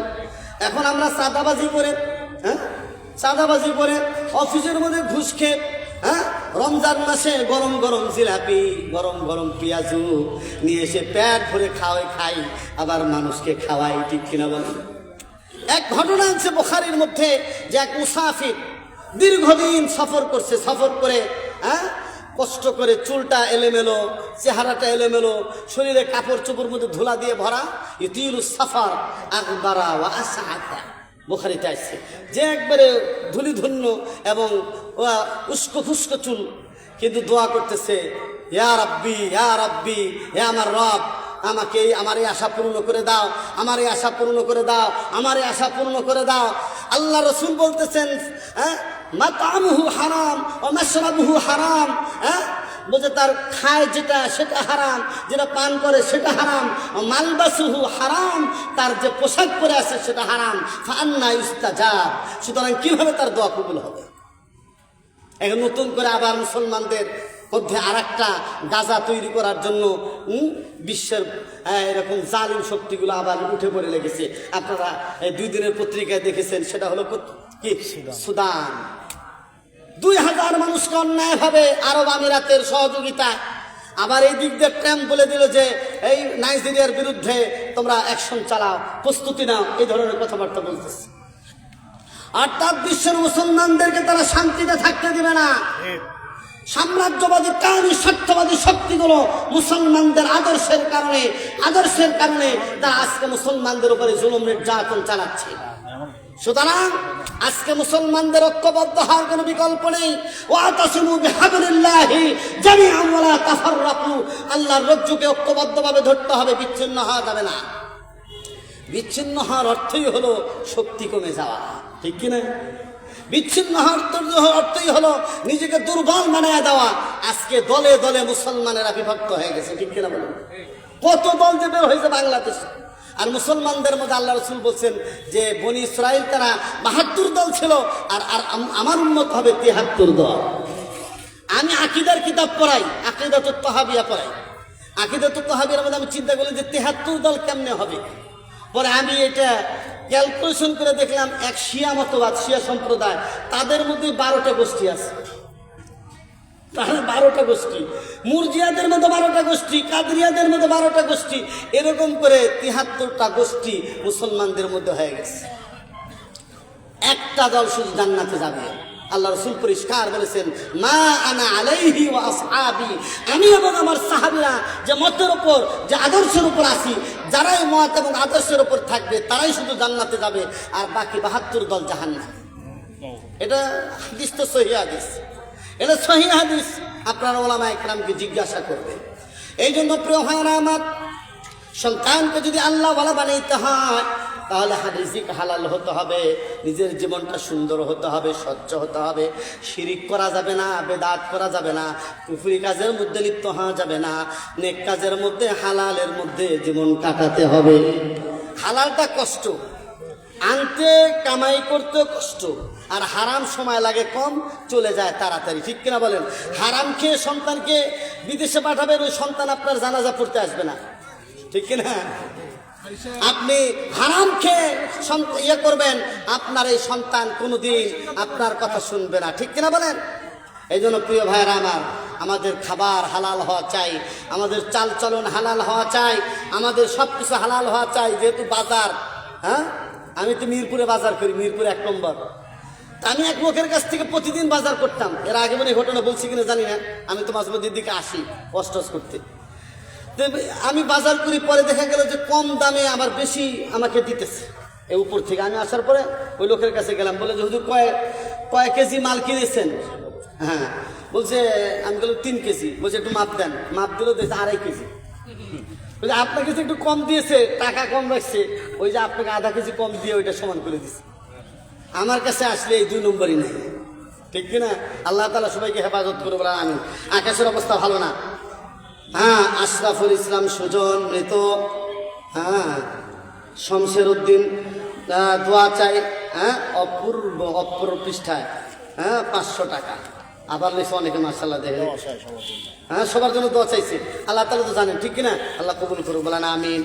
মোহাম্মদ আব্দুল খালেক, হ্যাঁ, 500 টাকা, আল্লাহ কবুল করুক, বলেন আমিন। মোহাম্মদ আব্দুল কুদ্দুস 1000 টাকা, আল্লাহ কবুল করে, বলে আমিন। মোহাম্মদ ওমর ফারুক মৃত, রুহুল আমিন 1 বস্তা সিমেন্ট, আল্লাহ কবুল করে, বলেন আমিন। শামসুল শিকদার কামাখলাকান্দ, হ্যাঁ, 1000 টাকা, আল্লাহ কবুল করে, বলেন আমিন। ভাই, আমি যে সবার নাম বললাম না, এদিকে অখুশ হয়েছেন, কারণ আল্লাহ তো জানেন, ইন্নাহু আলিমুন বিযাতিস সুদূর। দান প্রকাশ্যে করলে সব আছে, গোপনে করলে আরো বেশি। এখানে একজন বাচ্চাদেরকে, মহিলা প্যান্ডেলে আমি ছোট বাচ্চাদের যারা নাবালেগ, এদেরকে রুমাল নিয়ে একটু পাঠিয়ে দিলে ভালো হয়। কারণ যে পুরুষরা তো মাশাআল্লাহ এখানে অনেক দিয়েছে, আরো দিবে, কিন্তু মা বোনদেরকে আমি উদাত্ত আহ্বান জানাবো যে আপনারা যার যার সামর্থ্য অনুযায়ী আপনারা এই মহিলা মাদ্রাসায় শরীক থাকবেন ইনশাআল্লাহ। মা বোনদের ওখানে 2000 টাকা উঠায়। হ্যাঁ, 2000 টাকা উঠেছে মাত্র, আরো বেশি করে দেওয়া উচিত। আপনারা মা বোনদেরকে কিছু হাত খরচ দিবেন। তারা যে দান করবে, দান করার জন্য তো হাত খরচ না দিলে দান করতে পারবে না, তারা তো আর কামায় না। তারা তো আপনার জন্য যা রান্না বান্না, কাজকর্ম, ছেলে মেয়ে লালন পালন থেকে নিয়ে যা আছে সব কিছুই তারা করে। সুতরাং তাদের জন্য তাদের হাতে যদি টাকা না দেন, দান করবে কোথা থেকে? এই জন্য প্রত্যেক মাসে কিছু কিছু করে হাত খরচ দেওয়া এটা দরকার আছে কি, তাহলে ওরা দান খরচ করতে পারবে। আল্লাহ রাসূল সাল্লাল্লাহু আলাইহি ওয়াসাল্লাম ঈদগাহে নারীরা ওই জামানায় আসতো, এখন তার ঈদগাহে আসা নিষেধ, মসজিদে আসা নিষেধ। ওই সময় আল্লাহ রাসূল মেরাজ থেকে আসার পর মেরাজে দেখছেন যে বেশিরভাগ জাহান্নামে যারা গেছে তারা হলো নারী। আমি যেহেতু মহিলা মাদ্রাসাতে নারীর বিষয়টা একটু বেশি করে আনছি আর কি। তো নারী তখন আল্লাহ রসুল বললেন যে তোমাদেরকে আমি জাহান্নামে বেশি বেশি দেখে আসলাম। বলছে কি কারণ? একটা কারণ হলো তোমরা স্বামীর লানত করো, স্বামীর কৃতজ্ঞতা স্বীকার করো না, আর সন্তানদেরকে লানত দাও বেশি বেশি, যে কালাজ্বরে মারা যায় না কেন, করোনাতে মারা যায় না কেন, হ্যাঁ, তারপরে চিকুনগুনিয়া মারা যায় না কেন, এই যে মহিলাদের অভ্যাস, ঠিক কিনা? এই যে অভ্যাসের কারণে তোমরা জাহান্নামে বেশি বেশি দাও। তাহলে কি করতে হবে? ইয়া রাসূলুল্লাহ, আমরা কি করলে জাহান্নাম থেকে বাঁচতে পারি? বলছে তোমরা তাসাদদাক না, বেশি বেশি সদকা করো আল্লাহর রাস্তায়, তাহলে তোমরা জাহান্নাম থেকে বাঁচতে পারবে। কারণ সদকা তারুদ্দুল বালা ওয়া তাদফাউ মিতাতাসু, রাসূল বলেন বালা মুসিবত দূর করে দেয় আর অপমৃত্যু থেকে আল্লাহ তাআলা হেফাজত করে সদকা। এজন্য সবসময় মসজিদের দান বাক্সে 1 টাকা পারেন, 10 টাকা পারেন, 50 টাকা পারেন, 100 টাকা পারেন দিবেন। এই মাদ্রাসা, হ্যাঁ, প্রধান বক্তা আসতেছে, এই জন্য আপনারা সবাই যার যার দূরে বিভিন্ন জায়গায় আসেন, মেহরবানি করে চলে আসেন। হ্যাঁ, আপনাদের প্রাণ ভরে বয়ান শোনাবেন ইনশাআল্লাহ বিনিয়ামিন সাদি ভাইজান, উনি আসতেছেন। আপনারা সবাই একটু তাকবীর দেন, নারায়ে তাকবীর, নারায়ে তাকবীর। প্রধান বক্তার আগমন। মাশাআল্লাহ, এখানে একটা জিনিস আমি দেখলাম যে ওই ওঠাউঠিটা নাই, সবাই মাশাআল্লাহ খুব সুকুনতের সাথে আরামের সাথে বয়ান শুনতেছে। বোঝা যায় যে এই এলাকার যারা ইমাম সাহেব আছেন তারা মুসল্লিদেরকে মোটামুটি বুঝাইতে সক্ষম হয়েছেন, যে কি আলেমুল আমাদের শান মান মর্যাদা ওনারা বুঝাইতে পারছেন। এটা আমি মনে করি যে হ্যাঁ, যারা আশপাশের ইমাম, মার্কাজ মসজিদের ইমাম সবাই সফল ইমাম সেই যে ইমাম তার দায়িত্ব ঠিক মতো পালন করে, ঠিক কিনা বলুন? তাদেরকে সুন্নতের উপর উঠায়, তাদের জিন্দেগি আলোকিত করে দেয়, তাদের জীবনের সমস্যার সমাধান দেয়, তাদের সমস্যার কথা বলে এবং তাদের সমস্যার সমাধানের জন্য এগিয়ে আসে। তিনি হলেন কি আসল ইমাম, ঠিক কিনা? এখন তো ইমাম, এখন আগামী দিনে যারা ইমাম আছে তাদেরকে এমপি হতে হবে, ঠিক কিনা বলেন? এখন হুজুররা তো নির্বাচনে দাঁড়াচ্ছে, অনেকে খালি খানাখানি করে হুজুররা নির্বাচনে দাঁড়াচ্ছে, ব্যাপারটা কি? আপনারাই খালি শুধু এতদিন এমপি মন্ত্রী কমিশনার হয়েছে, হুজুরদের কি মন চায় না নাকি? হুজুররা তো এমপি হওয়া দরকার আছে। রাসূলুল্লাহ সাল্লাল্লাহু আলাইহি ওয়াসাল্লামের যে গুণ ছিল কানা ইমামান, তিনি 1 নম্বর দাঁড়িয়ে ইমাম ছিলেন, মসজিদে ইমামতি করতেন, রাষ্ট্রের ইমামতি করতেন। হ্যাঁ, এখন আমরা ইমামতি দিছি নারীদের হাতে তুলে, ঠিক কিনা? হ্যাঁ, নারীদের হাতে ক্ষমতা তুলে দেওয়া যাবে না, একজন পুরুষকে দান করে নারীকে দিলে আমরা কোনোদিন সফল কাম হতে পারবো না। এই জন্য আমাদের দেশের সম্পদের অভাব নাই, সব কিছু আছে, খনিজ সম্পদ সব কিছু আছে, কিন্তু আমাদের মনটা ফ্রেশ না, ঠিক কিনা? আমরা যদি ভালো মানুষ হই তাহলে আমাদের রাষ্ট্র যারা চালাবে তারা ভালো মানুষ হবে, ঠিক কিনা? আমালুকুম উম্মালুকুম, আমল যেমন হবে রাষ্ট্রপ্রধান তেমন হবে। দোষ দিয়ে লাভ নেই যে ওরা ভালো ছিল এরা খারাপ। আবার আমরা তো বেশি খারাপ হয়ে গেছি, কি নেতাদের তো খারাপ বানাইছে আমরা, ঠিক কিনা বলেন? নেতাদের কাছে নিয়ে যা আপনি ওইখানে চাঁদাবাজির টাকা ধরায় দিবেন, ওরা কি করবে? দেখে যে আমার তো দরকার, নিয়ে নেয়, কি করবে? আর আপনারা দিবেন না জানা। হ্যাঁ হ্যাঁ, তাহলে আগামী দিনে এদেশে ইসলামের রাজ, ইসলামের খেলাফত প্রতিষ্ঠার পক্ষে আপনারা আছেন কিনা? হ্যাঁ, ইসলামের পক্ষে সমর্থন দিবেন তো ইনশাআল্লাহ? ঐক্যবদ্ধভাবে ইসলামের পক্ষে দাঁড়ানোর আহ্বান জানিয়ে এবং মা বোনদেরকে আল্লাহওয়ালা এবং আলেমা সালেহা শাকেরা সাবেরাহার উদাত্ত আহ্বান জানিয়ে আজকের আলোচনা এখানেই শেষ করলাম। ভুল যদি হয় মাফ করে দিবেন, আর সঠিক যেটা হয় সেটা আমল করার চেষ্টা করবেন। নাসরুম মিনাল্লাহি ওয়া ফাতহুল করিব ওয়া আখিরু দাওয়ানা আনিল হামদুলিল্লাহি রাব্বিল আলামিন। রহ গই রসম আযা রূহ বেলালি ন রহি, ফলসফা রহ গয়া তলকিন গজালি ন রহি। আলহামদুলিল্লাহ।